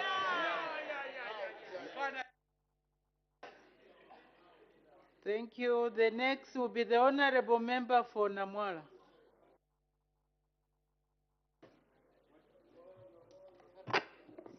Thank you so very much, Madam Speaker. Through you, Madam Speaker, allow me to add 2-3 sentences to this very important motion which is on the floor of this House today. Madam Speaker, a legislation that is moved by an attitude is a proper one, while the attitude that is moved by registration, Madam Speaker, there are a lot of doubts. To start with, the freedom fighters, Madam Speaker, came into being before independence and have been in existence all this long. We had capital regimes that went ahead of the UPN government. We had the UNIP, MMD, and now the PF. The PF served for 10 years. And this motion has been moved by a person or the party that were in power before. But the question will be, under reasonableness, why didn't they perform that act before? So that alone, Madam Speaker, it has brought a lot of political strings attached to this motion. However, I was very happy by the seconder of this motion, who indicated that the president, the current Republican president, visited the graveyards of the freedom fighters. Madam Speaker, that act was performed before the registration or any thought of having this thing put in as a legislation. It means the act, the attitude, and the responsibility that one ought to have is more important than having the writings or making it or having an instrument which will compel the leaders to perform. The attitude, Madam Speaker, is very important because the attitude, first of all, it will go with the elements of ownership and responsibility. Now, if somebody wants to allow the relationship between the government and the freedom fighters to be anchored on the legislation, Madam Speaker, the probability to have a registration enacted but not implemented will be 9 out of 10 because there's no attitude. So I would love to see a situation where we improve or promote the link between government and the freedom fighters. We should definitely be anchored on the issues or the element of importance that we need to take care of these people. We are aware that these people ought to be taken care of, and the government stands live to that fact. So it won't do per se just to pretend only when we have a constitution or a legislation, an act, shall we perform our duties to take care of our old people. Madam Speaker, it's also very important to realize that these freedom fighters, like before, we had a couple of them from different areas. We shall continue to respect them. We shall continue to recognize their presence. We shall continue. It's not only through legislation. I have already indicated it's the attitude.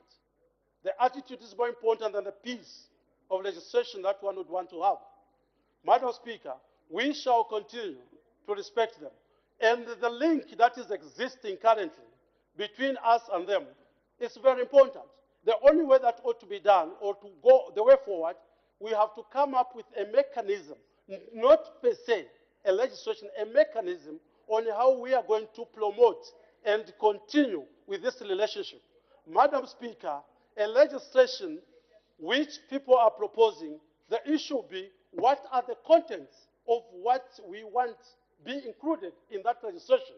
If you look at the motion currently, it's actually minus. It hasn't indicated anything.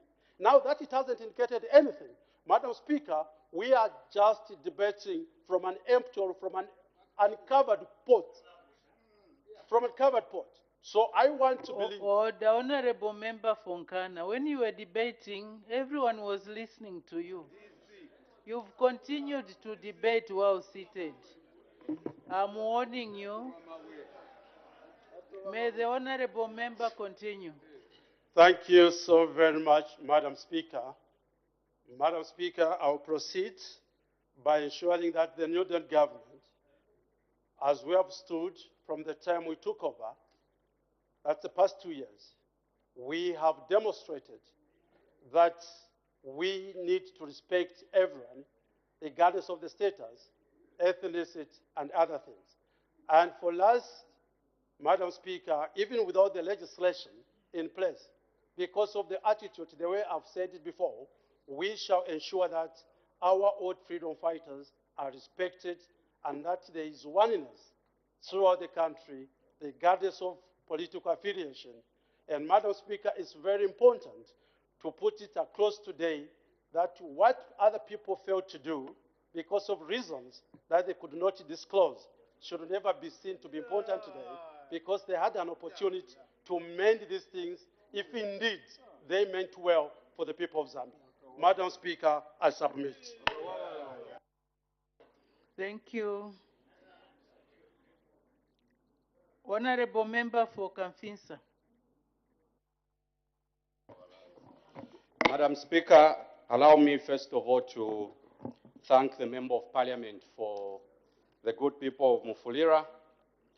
I think that society must reach a stage when ideas that can better the lives of citizens are brought to this august house and we rise to the occasion.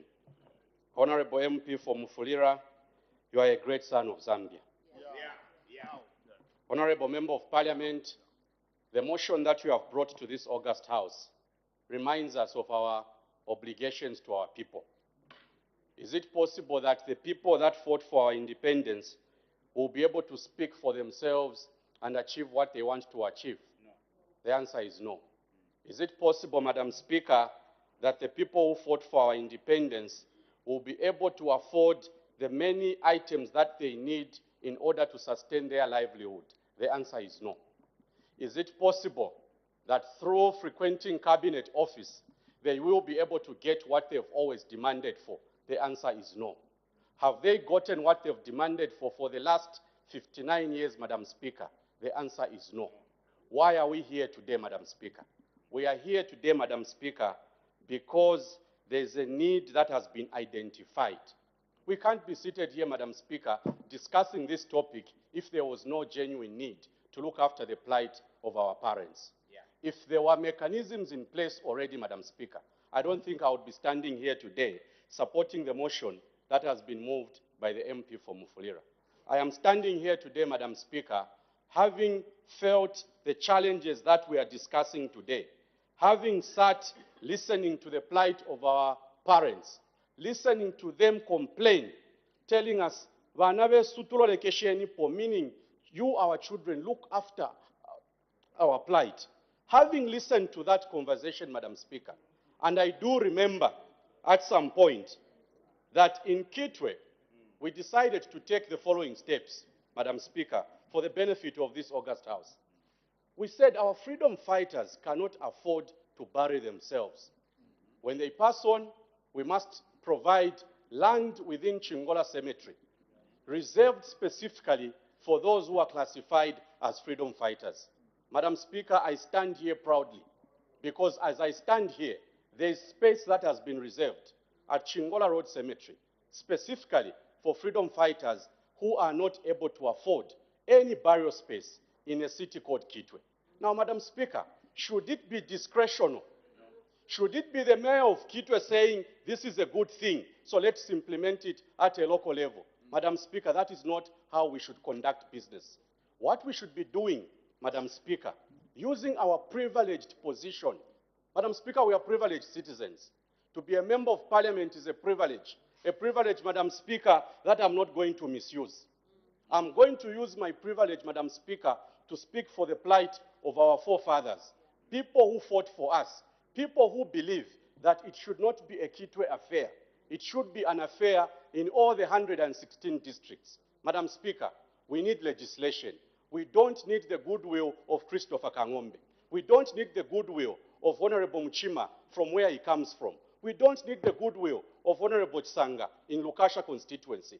What we need, Madam Speaker, are good laws. Laws that even future generations will be able to say, yes, we came up with good laws.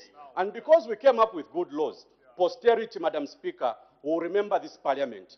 It will not remember this parliament if we decide to postpone our responsibility. Why should we run away from our responsibility? Why should we say the next members of parliament will come and pass the law? When we have this privilege, Madam Speaker, the people of Zambia gave each one of us a mandate. The mandate to come and make laws. That is why I'm standing here, Madam Speaker. We need to make laws. Laws that can help the vulnerable. Let's not bring legislation here because 2 or 3 businessmen want a certain piece of legislation. Let's speak for the vulnerable people, people who can't speak for themselves. And Madam Speaker, I stand here today appealing to my colleagues from the left and from the right. This is not about having leadership which decides to deliver based on goodwill. Goodwill can evaporate. Today you can feel empathy for a certain group. The following day you decide, I don't feel any empathy. What we are saying is that regardless of your attitude, regardless of your mentality as a leader, let the good law guide you. If the law is in place, any leader will do the right thing. And that is why, Madam Speaker, the people of Kamfinsa are appealing. We are appealing on behalf of the vulnerable people. Which vulnerable people, Madam Speaker? The vulnerable people that enabled us to come and stand here today. I'm speaking very good English because people fought for this freedom. Yes, I'm speaking very good English. Yes. Honorable member, do not debate yourself. Debate the motion. Madam Speaker, I'm using this privilege, a rare privilege, Madam Speaker. Out of 20 million Zambians, the people of Kamfinsa sent me here. What should I do here, Madam Speaker? I should speak for those who can't speak for themselves.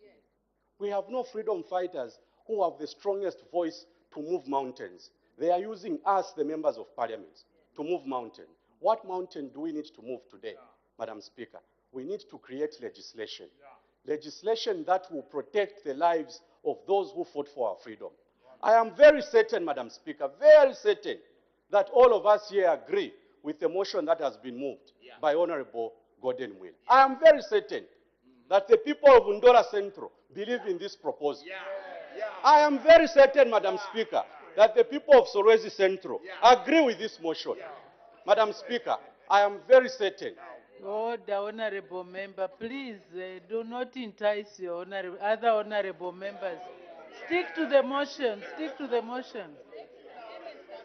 Madam Speaker, the people of Kamfinsa join the people of Mufulira in supporting this motion.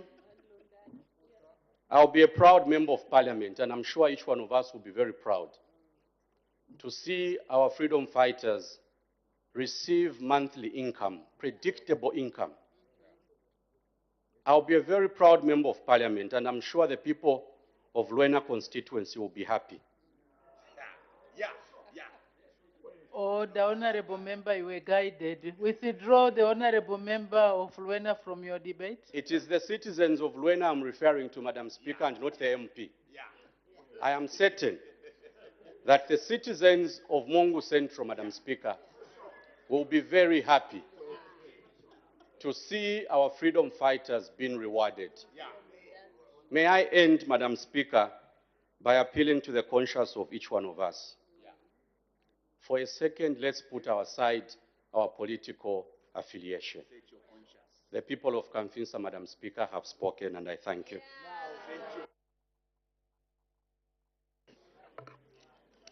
Each honorable member speaks for the constituency that they have been brought into the House. So let's not stretch by speaking on your behalf of the people for which you have not been appointed or elected.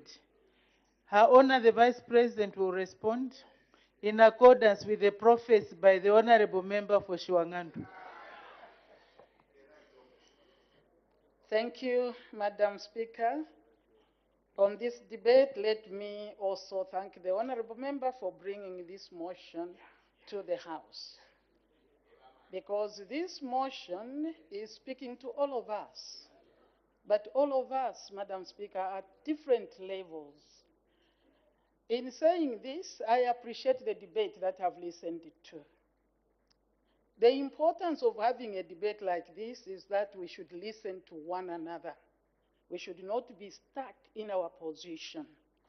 And if we have been listening to one another, then I hope that my conclusion on this matter will be accepted. Madam Speaker, there are two parts to this motion. I'll start with that as a little preamble. That there is the introduction of legislation as one part. And there is the provision of welfare for former freedom fighters as another party. This is the way I choose to address it. But going into this, let me say freedom fighters are the pillars behind our freedom today. That is not something to argue about. It is because of the freedom fighters that we have prospered as an independent and recognizable sovereign state, free to govern our own and make decisions. As a government, we are therefore cognizant of the important role that freedom fighters played to secure our seat in office today, and how through them we continue to be inspired and motivated to fight against the injustice today. The government further recognizes the important role the government plays in ensuring all Zambians recognize the role that freedom fighters play in our sovereignty as a people. We look at our constitution, chapter 1 of the laws of Zambia, which states in its preamble, among others, that we, the people of Zambia, recognize and honor freedom fighters who fought for the independence of our nation in order to achieve liberty, justice, and unity for the people of Zambia. Going down to Article 266, the Constitution defines a freedom fighter. The Constitution defines a freedom fighter. Freedom fighter means a person who fought for the independence of former protectorate of Northern Rhodesia to become the Republic of Zambia. The Constitution, therefore, recognizes and honors the freedom fighters who fought for the independence of our country and highlights the achievements of the freedom fighters in ensuring liberty, justice, and unity for all of us. However, I must state and agree with the members here that apart from the Constitution, Zambia does not have a specific law governing the welfare of former freedom fighters. One thing I should also state, Honorable Member for Shiwangandu stated that other members in the region have such a legislation. I am not aware. There is no nation in the region that has such a legislation. Yes, we only know of two as at now, Bangladesh and India. Yeah, maybe it is in the manner it is put. But also agreeing, Madam Speaker, with what the Honorable stated here, that over the years, former freedom fighters associations have made presentations to government to honor them by empowering them economically and socially as a token of appreciation for their contribution towards the struggle for independence.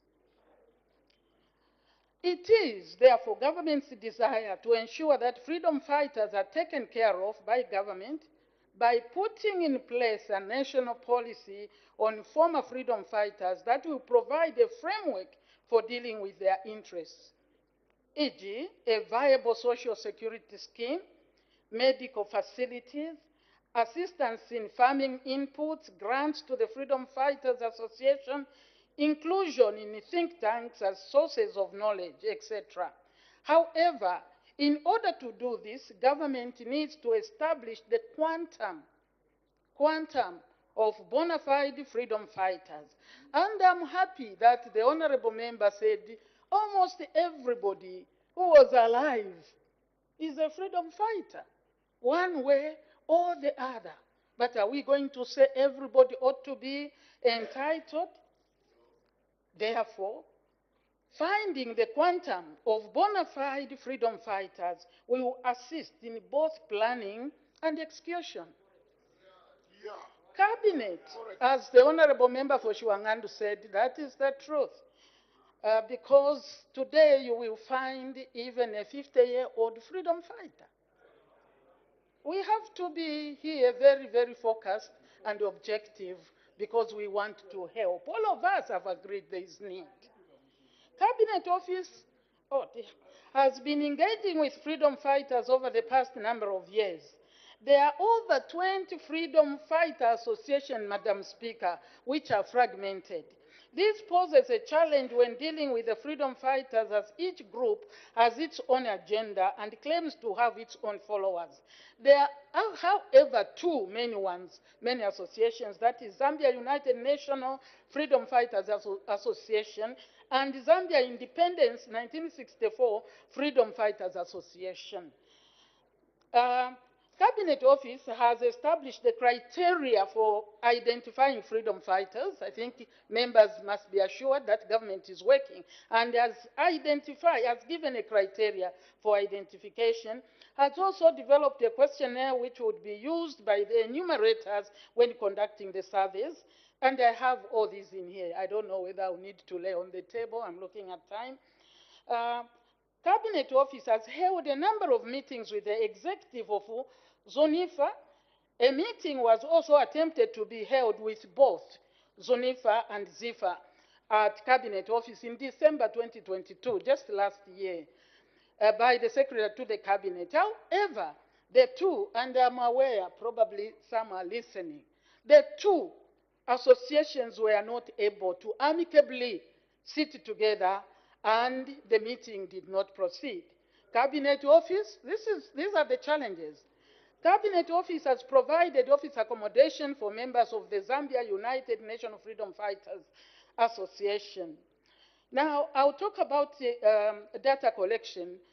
Just to shorten it, Madam, is that government, through Cabinet Office, has worked on how to collect this data. And the form is already established because it is very important that we know exactly who our freedom fighters are. Now, I would say the challenge, the fact that not all freedom fighters associations are united poses a challenge for Cabinet Office. Other associations also demand office space and money. Others demand funds for funerals, hospitals, and medical costs traveling for state functions. So my call for this moment is to say let there be unity among the freedom fighters. It becomes easier to deal with the situation. But what is it for today, colleagues, honorable members? Oh dear. Maybe the question today in this House, the question that needs to be addressed is whether there is need for a specific legislation to provide for the welfare of former freedom fighters in the country. It should be noted, firstly, that legislation of this nature would have financial implications, which is okay. But notwithstanding the financial implications, it is imperative for a study to be occasioned to look into the current structure of the Freedom Fighters Association Trust, which is registered under the Societies Act. Cap 119 of the laws of Zambia, and to establish what inadequacies, if any, are being faced under that structure. Additionally, there is need to determine how many freedom fighters the country has and the best available means to provide for their welfare outside the proposed legal framework. Considering the motion to introduce legislation to provide for the welfare of freedom fighters, the Freedom Fighters Association Trust can be studied further to determine its provisions and see how it can best be implemented or amended to provide for and improve on the welfare of the existing freedom fighters and their families. In doing so, recourse can be had to countries such as Bangladesh and India that have attempted to provide a legal framework in relation to the subject. But what is so important, colleagues, even before we can decide on legislation, let us strengthen the looking after our freedom fighters through the structures that exist for now. Legislation needs a lot of study. Thank you very much. Thank you. The Honorable Member for Mufrira, winding up debate. Madam Speaker, thank you very much. Let me first recognize all those that have taken part in this debate. I honor the Vice President for the response that has been given. Honorable Mtachalo for seconding this motion. The Honorable Member for Chiengi, Honorable Member for Katombora, Honorable Member for Shwangandu, Honorable Member for Nkana, Honorable Member for Namwala, and Honorable Member for Kamfinsa. I know, Madam Speaker, that had the time allowed, a lot more people wanted to take part in this very important debate. Madam Speaker, I could tell from all these people that have debated that deep down our consciences, we know that this is a motion that is worth supporting. As I stated from the beginning, this is a non-political motion, it's non-partisan, and deserves the support of everyone in this House. From where we are, Madam Speaker, the people that we represent in our communities, we meet with these freedom fighters. And we know that the number keeps dwindling, as it has already been discussed. This is not a time to think about the future, because every day that passes, we are losing them. The future belongs to the youth of today, but these are already in their evenings. Every day that passes, they look forward to a better day tomorrow, a better meal, a better shelter, accommodation, medical care. That is what they are looking forward to. So this was an opportunity, this is an opportunity, Madam Speaker, that we legislate. The challenges which I honor the Vice President has mentioned about the fragmentation and inaccurate numbers, that is why the legislation is being proposed, to cure those challenges. Because with a law in place, we will bind everyone together. Not one who rise and form an association not one who rise to claim to be a freedom fighter. In fact, the foundation has already been laid. The Constitution of 2016 already defines who a freedom fighter is. All that is required is for us to operationalize, to come up with a subsidiary law that will operationalize what the Constitution has already stated. The challenges that we have of identification will cease with this law in place. Madam Speaker, as it was discussed, and thank you very much, Madam Speaker, for equipping your research department, because while preparing for this debate and in collaboration... Honorable Member, the work that was done is your own. Don't mention our department. So take ownership of the work, Honorable Member. This is entirely my research. And the research, Madam Speaker, actually revealed that we actually are not asking for something that has not happened before. In Zimbabwe, there is a law. In South Africa, there is a law. Before we even look further to Bangladesh and India. So it is not unprecedented. It is something that should be done. All of us agree. These people we are talking about are in the evenings of their lives. This now is the time to do the right thing. As I wind up, Madam Speaker, I appeal to the conscience of all of us gathered here. In the next few weeks, it will be independence. People will be approaching us for support, how they will celebrate, how they will be recognized. With this law in place, even those pieces of letters that we keep receiving when it is Independence Day will come to an end. So this is my appeal to the conscience of everyone in this house to do the right thing for those that fought for the independence of this country, for those that delivered the freedom that we are enjoying now. Surely, Madam Speaker, a councillor, Madam Speaker, a member of parliament, anyone who goes through an election goes back to their people who they fought with in the battle and appreciate them. What about a country that was saved from the colonialists? Why can't we help the freedom fighters? Your time is up.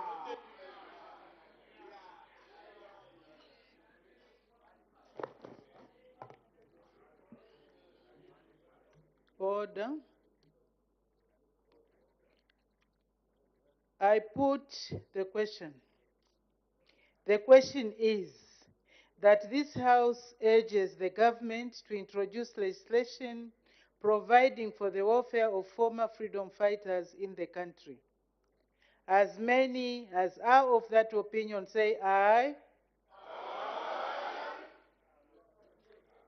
Of the contrary say no.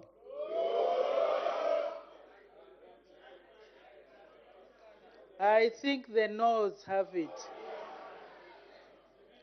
A division is called.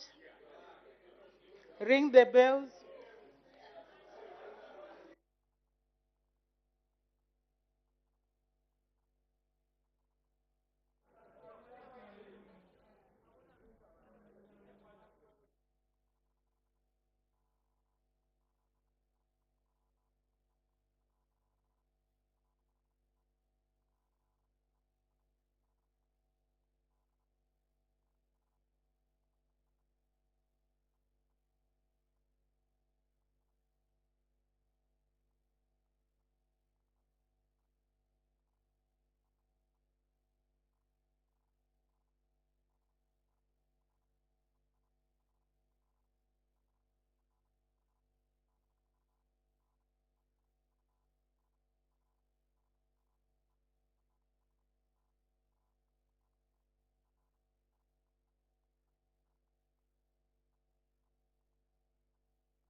I was just saying, honorable members, that line where the honorable member for Lundas is seated, up to the honorable member for Petauke Central.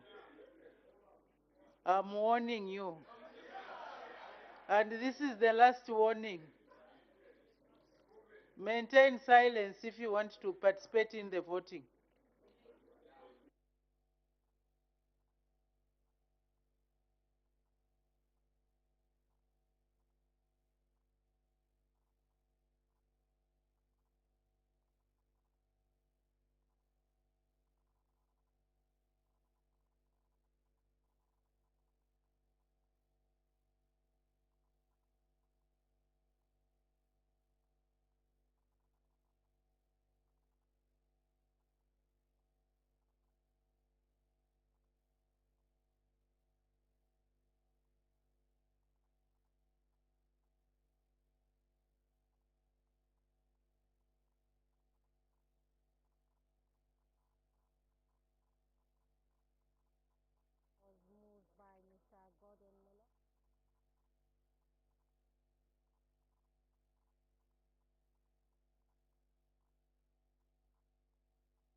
Members of Parliament are expected to vote to this private members' motion, and so anytime from now, members of Parliament will be voting to this private members' motion. And earlier on, when business resumed at 14:30 hours, Madam Speaker did make two announcements, and the House has so far considered 4 questions for oral answer understanding.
Order. Close the bar, clear the lobbies, and lock the doors. For purposes of providing clarity, the vote is on the motion that which urges the government to introduce legislation providing for the welfare of former freedom fighters in the country. Those who support the motion will vote yes. Those against the motion will vote no. The House will now vote electronically, only using the e-chamber. Please ensure you have logged into the e-chamber. Whoa. Ah, sorry. Sorry, okay, sorry. I was using an old correction. The House will vote electronically, only using the Bosch multimedia units. Please log into the system.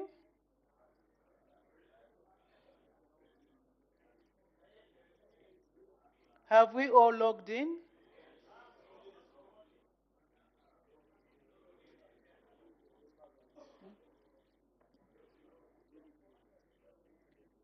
Have we logged in?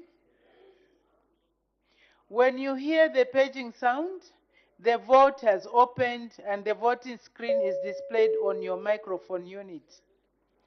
Select present key. On the right side of the screen, you will see the words, please cast your vote. Select order, please. You listen, then you'll be guided accordingly. Select one of the options, yes, no, or abstain. Once you have selected one of the options, you will see the words, vote has been cast on the right side of the screen.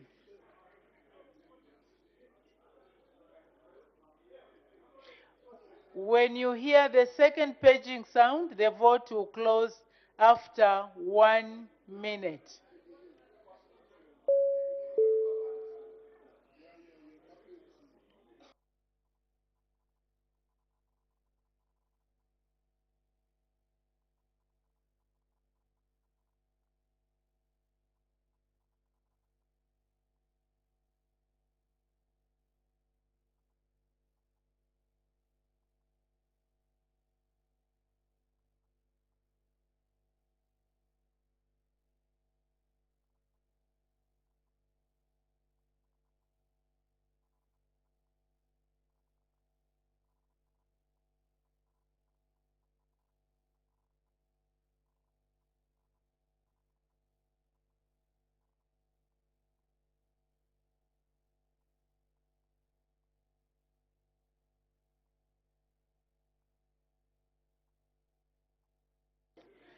Order, honorable members, you have just voted.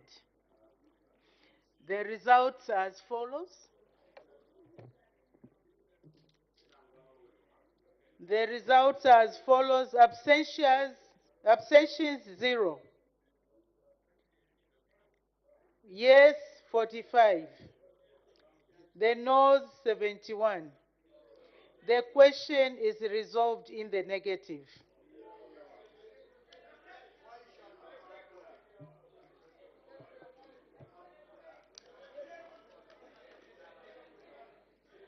As the time is 1648 hours, I suspend business until 17 hours for a health break.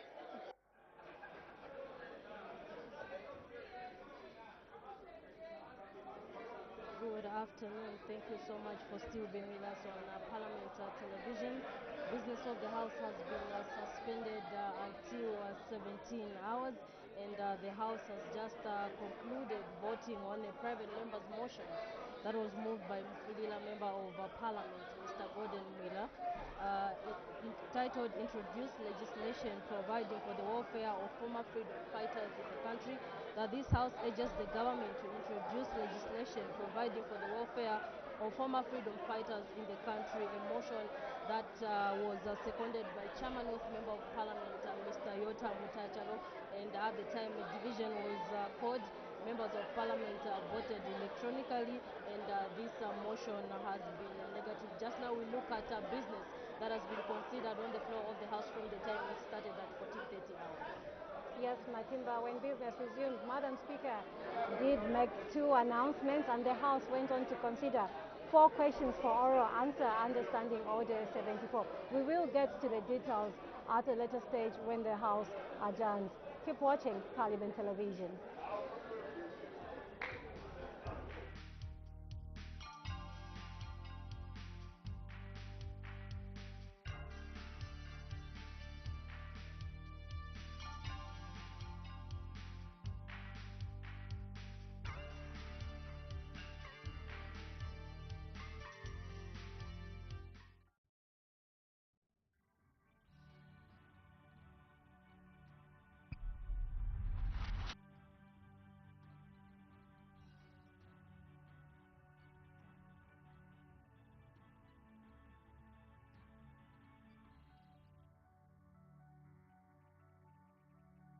Honorable Dr. Aaron Mwanza is a area member of parliament for Kaumbwe constituency. Was born and bred in Kaumbwe constituency at village Mwanjavantu, and did his primary school at Mwanjavantu Primary School, went to secondary school at Chasa Boys, and then went to the University of Zambia. He did civil engineering. I did so well at UNZA, and I was retained as a lecturer in civil engineering. And then I went for master degree in China. I did in the in the same field of civil engineering. So after completing my master degree in China, I came back, taught at the University of Zambia again, and then I went for my PhD again to China in the same field of civil engineering. My expertise are in roads and railway engineering.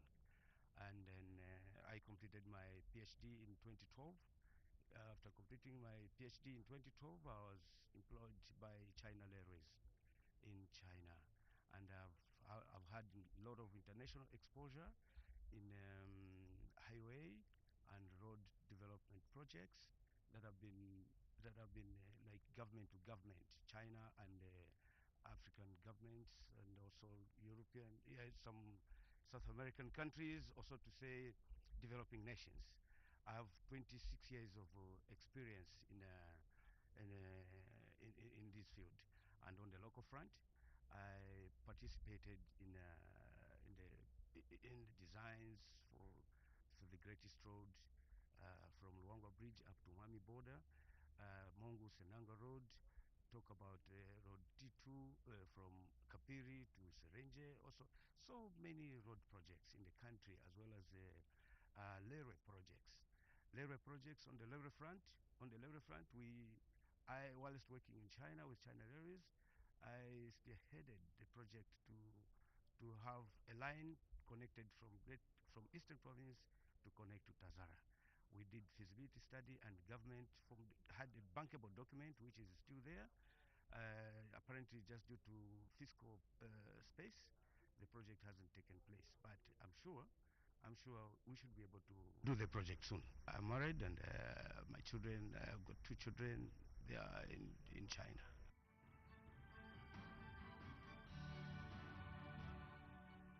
Kaumbwe constituency, has a population of 60,000 people. Kaumbwe constituency is bordering Mozambique, and in terms of other constituencies, it is bordering Kapoche constituency and the Petauke Central. Kaumbwe constituency is the least developed constituency in Zambia. Zambia has 156 constituencies. Now we are the least developed constituency in the country. This is on record. It is written in the what they call economic outlook index, for using the multidimensional index, meaning to check the poverty levels. They look at how many people are employed in the Kaumbwe constituency, are there industries, and so on.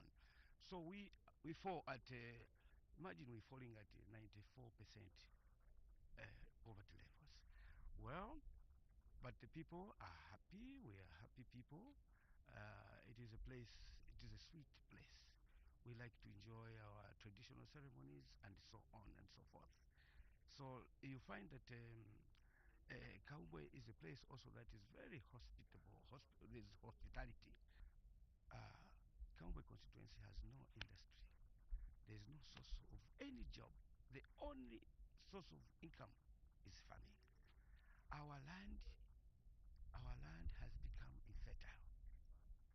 We have to depend on agricultural subsidies like FISIP programs. And these FISIP programs, they are not even enough. Also, the distribution is very erratic. Right now, I'm so much worried about the hunger. The situation has become like this simply because the last season, the farming production was very low due to, of course, due to climatic factors, as well as the late delivery of inputs.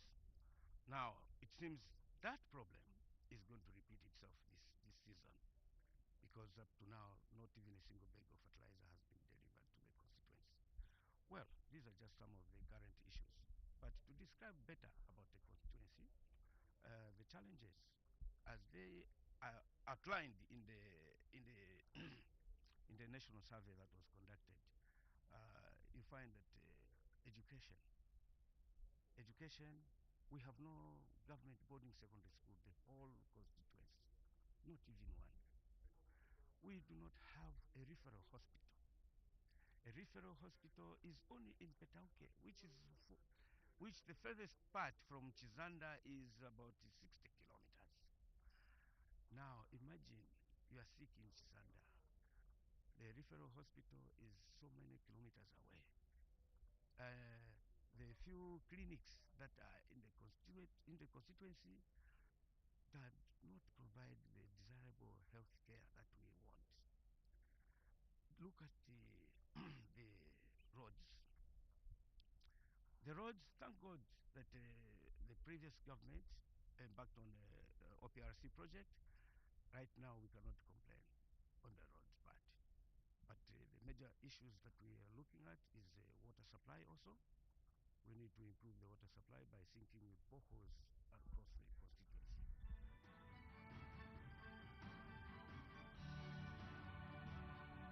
The development agenda, first of all, I'm looking at improving the livelihood of the people by, first of all, providing education, which is education is an equalizer.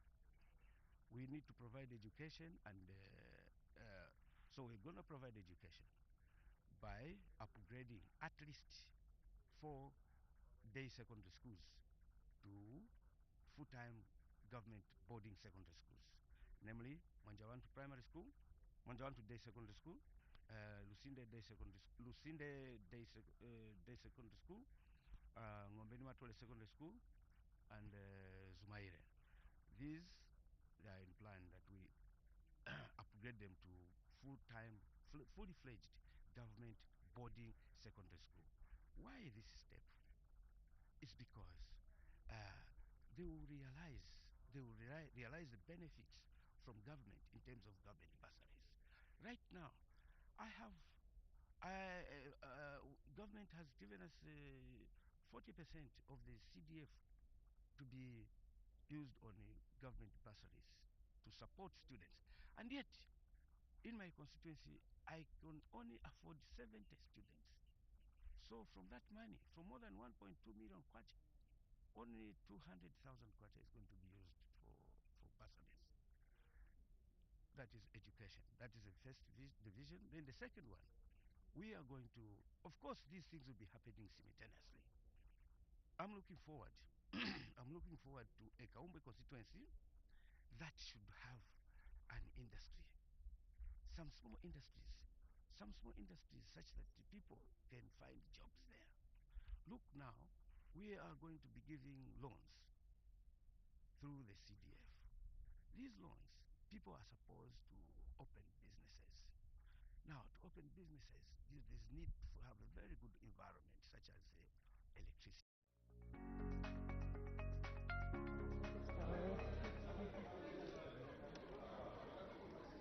Good afternoon. Thank you so much for still being with us on Parliament television. At the time business was suspended for a health break, the House had just voted to a private member's motion that was moved by Mfulira Member of Parliament, Mr. Gordon Wheeler.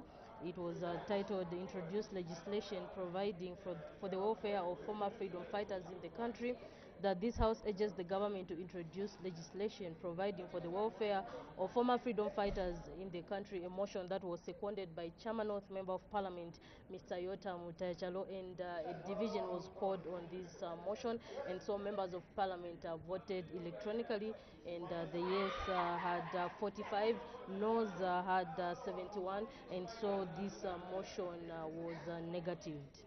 And yet to be considered is a motion of thanks. His Excellency the President's address, a motion of 13th September 2023, that the thanks of this Assembly be recorded for the exposition of public policy contained in the President's address. This motion was moved by Mwandi, Member of Parliament.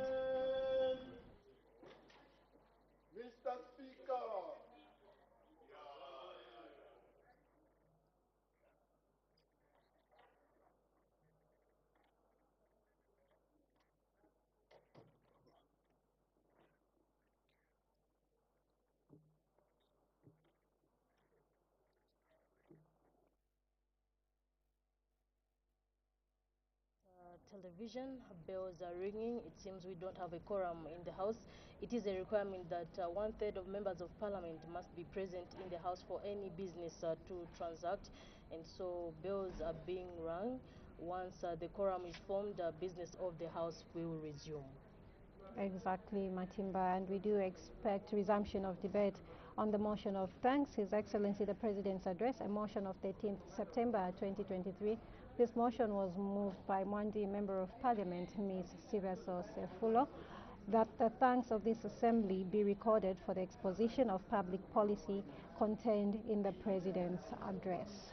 At the time business was suspended for a health break, the House had just finished voting to a private member's motion that was moved by Mufulira Member of Parliament, Mr. Gordon Mwila, titled Introduce Legislation Providing for the Welfare of Former Freedom Fighters in the Country, that this House urges the government to introduce legislation providing for the welfare of former freedom fighters in the country, a motion that was seconded by Chairman North Member of Parliament, Mr. Yota Mutayachalo. So members of Parliament did vote.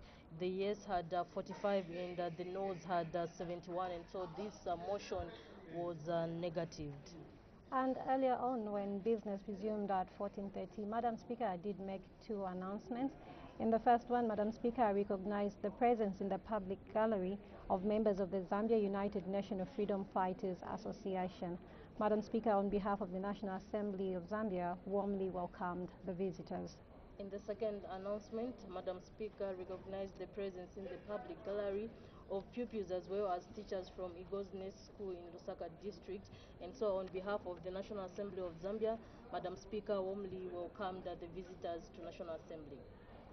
The House also went on to consider 4 questions for oral answer under Standing Order 74. The first question, 51, did come from Mr. Kenny Siach Sumo, who is Lufwanyama Member of Parliament, and he did ask the Minister of Local Government and Rural Development a question in 4 parts. The House also considered question number 52, which came from Ms. Melesiana Piri, who is Milanzi Member of Parliament. She did ask the Minister of Education a question in 2 parts.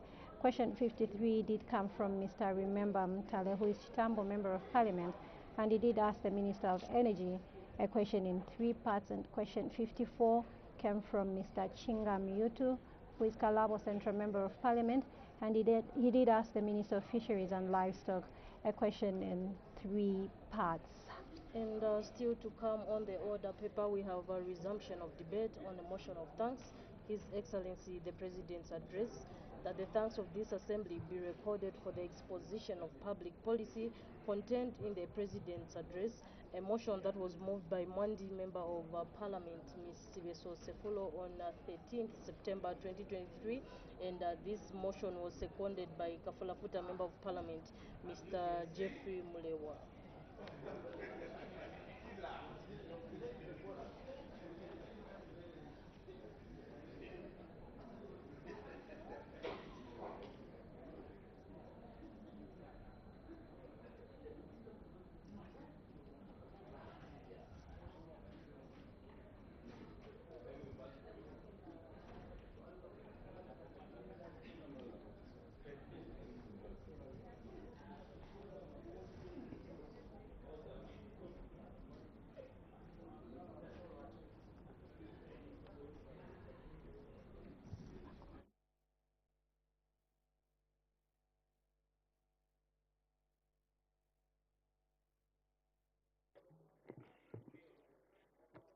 Order.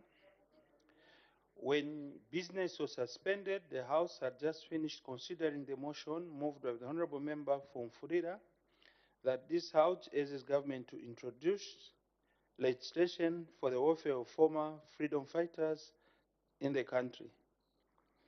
The clerk will now read the order of the day.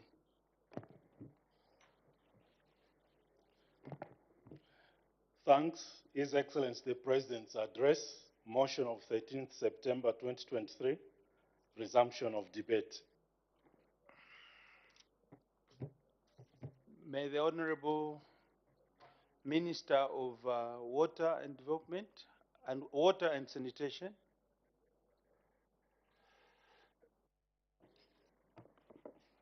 Thank you, Mr. Speaker, for giving me this opportunity to add my voice to the debate on the presidential speech. Mr. Speaker, from the outset, I wish to thank and congratulate His Excellency the President of the Republic of Zambia, Mr. Hakainde Hichilema, for his very clear and inspiring speech. Mr. Speaker, it is heartwarming to note the clarity and consistency with which His Excellency the President has been highlighting the achievements made by the UPND New Dawn government, particularly in the water, sanitation, and hygiene sector, in achieving universal access to clean and safe drinking water, as well as adequate sanitation services.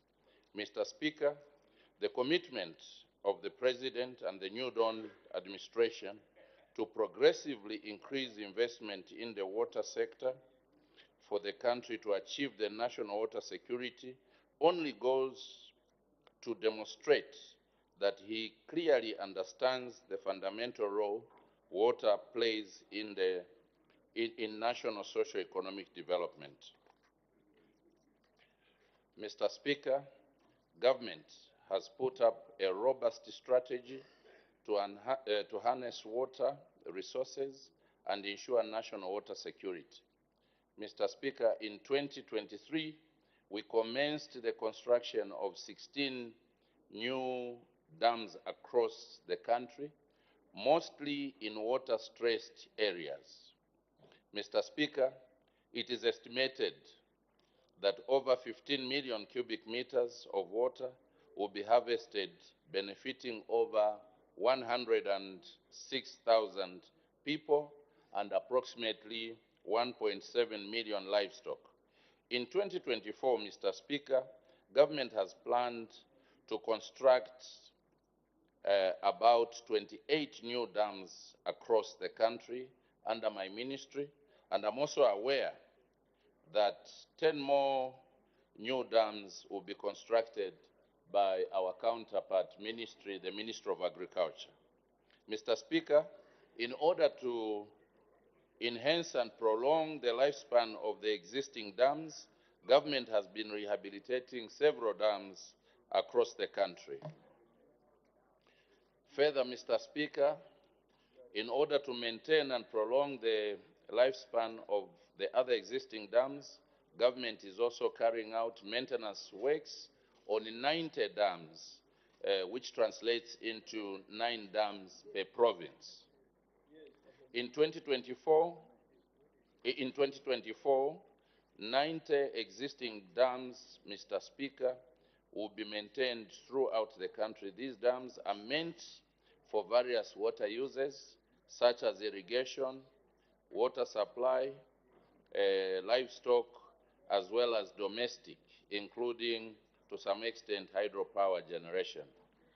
Mr. Speaker, in order to maintain a steady supply of water from our sources, which include rivers, streams, springs, and groundwater, among others, government has embarked on a national program of restoring and protecting these water bodies.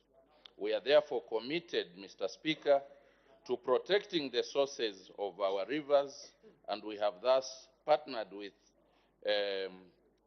a number of organizations such as WWF to protect the headwaters of the mighty Zambezi River. To this effect, in 2023, government working together with WWF and GIZ developed and launched the Magoe Restoration Catchment, the Magoe River Catchment Restoration and Protection Plan. Mr. Speaker,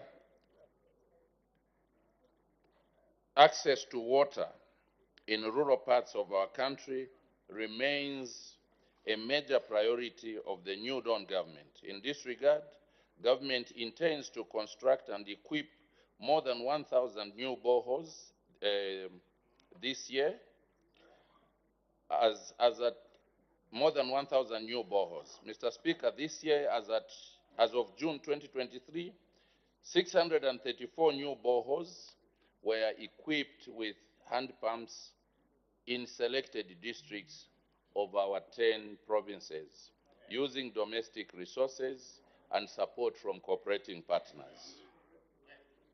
Mr. Speaker,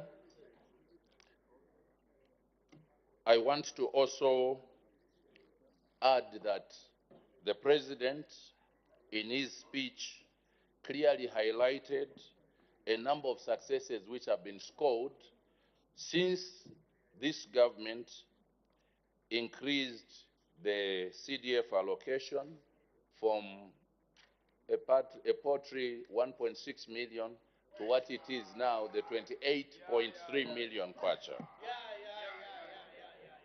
I want to say that many successes have been registered, have been scored, and I want to say, Mr. Speaker, that the constituency which I proudly represent has rolled out a number of projects ranging from healthy facilities, security facilities, markets, trading places, and roads, most importantly, which could not be done in the past as there was no money. But now with these adequate resources, which are also being disbursed timely, my constituency has benefited a lot, and I think even the other members on the left who mean well will tell you, Mr. Speaker, that this is a game changer.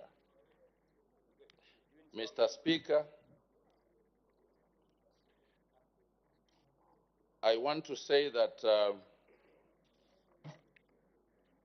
again on page 24, I want to say the President ably highlighted the benefits under human and social development. The President highlighted the number of achievements we have scored.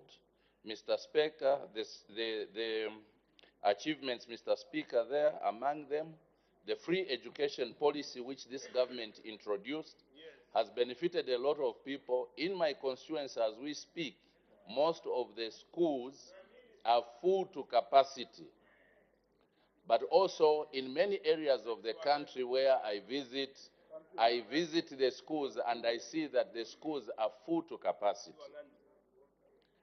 Now, Mr. Speaker, I know that those who spent a lot of money trying to invest in tear gases will try to distract me. But the tear gases were, Mr. Speaker, were not helping our children in schools. This government is putting money, Mr. Speaker, where it matters most. It is a responsibility, Mr. Speaker, of any reasonable government to ensure that its citizens are educated. And this is where this government has put money, and also the CDF is supporting the free education policy. Mr. Speaker, while I'm tackling the benefits and the highlights of the President on page 24, I also want to touch on the issue of the restatement of meal allowances for students. I come from a constituency which houses the highest learning institution, the University of Zambia. Yeah, you can rebut. Mr. Speaker, Honorable member, may you take your seat? Take your seat, honorable member. Mr. Speaker, I'm not only a very proud minister, but also a very proud member of parliament, that the students who come from various parts of the country to come and learn at the University of Zambia have now benefited from this very good gesture of the President and this government by reinstating the meal allowances. It breaks my heart, Mr. Speaker, to see a government that decides to punish the students by withdrawing the meal allowances. And I'm happy that this government has reinstated the meal allowances, and this has cheered most of the students. Mr. Speaker, the President went on to also reaffirm our stance as government to fight corruption. And those who directly took part in the looting of the country's resources, and those who also benefited must be visited by the law. I'm very proud that the President has reaffirmed this position, because this is the desire of the people, that we must fight corruption with all our ability and our energy. And I hope that members of parliament, even those who are fidgeting around, will join us in the fight against corruption. Mr. Speaker, I thank you. Order, order. I honor the Vice President adjournment.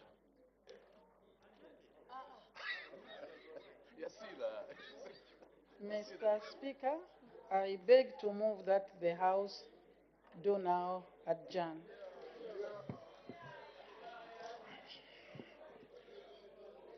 As no notice of an item for debate on the motion of adjournment of the House has been received, I put a question. The question is that the House do now adjourn. Any debate, any objection? The House is agreed to. The House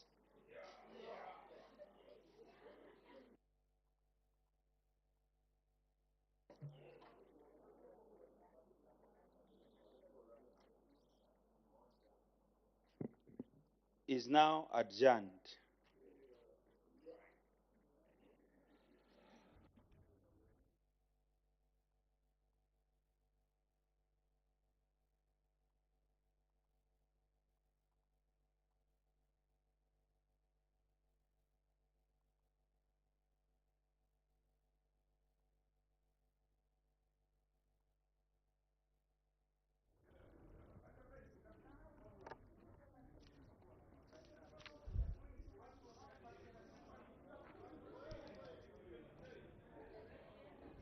Good afternoon.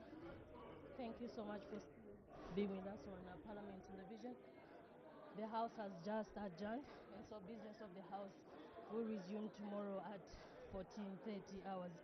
We now look at business that has been considered on the floor of the House from the time it resumed at 14:30 hours. Madam Speaker made two announcements. On the first announcement, Madam Speaker recognized the presence in the public gallery of pupils as well as teachers from Igosne School in Lusaka District. On behalf of the National Assembly of Zambia, Madam Speaker warmly welcome the visitors to the National Assembly. And in the second announcement, Madam Speaker recognized the presence in the public gallery of members of Zambia United National Freedom Fighters Association. On behalf of the National Assembly of Zambia, Madam Speaker warmly welcomed the visitors to the National Assembly. The House went on to consider two questions for oral answer under Standing Order 74. The first one came from Mfwanyama Member of Parliament, Mr. Sia Chisumo, who posed this question to the Minister of Local Government and Rural Development. He wanted to find out a question in four parts: why the contractor who was working on the Fulungwa Road in Mfwanyama Parliamentary Constituency demobilized, leaving the road in deplorable condition. And the minister did respond to say that the contractor could not continue with the work due to non-payment resulting from budgetary constraints.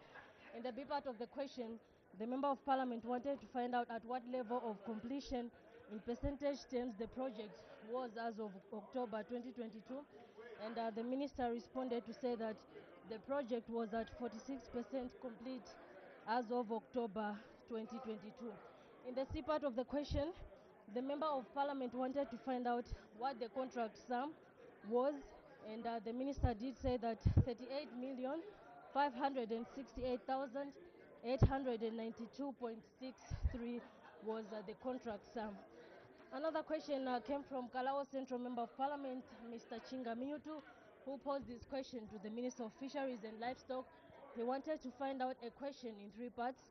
In the A part of the question, the Member of Parliament wanted to find out what the annual fish production is countrywide, and the Minister did respond to say that the annual fish production countrywide based on the 2022 fish production was 175,575 metric tons. And in the B part of the question, the Member of Parliament wanted to find out what measures are being taken to increase the production. And according to the Minister's response, he did say that promotion of the use of improved fingerings and quality fish feeds. And the second measure is that promotion and facilitation of access to fisheries and agriculture financing. And In the C part of the question, the Member of Parliament wanted to find out when fish production is expected to increase arising from the measures at B. And the Minister did respond to say that there has been tremendous growth in fish production and aquaculture in the last 2 years with an increase of 20%.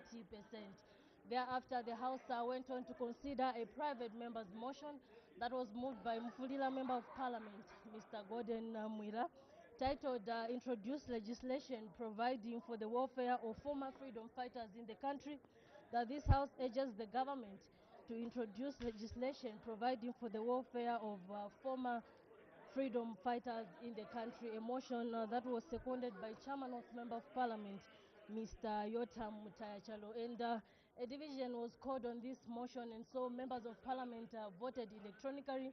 The yes had 45, and the noes had 71, and so this motion was negative. After that, there was resumption of debate on a motion of thanks.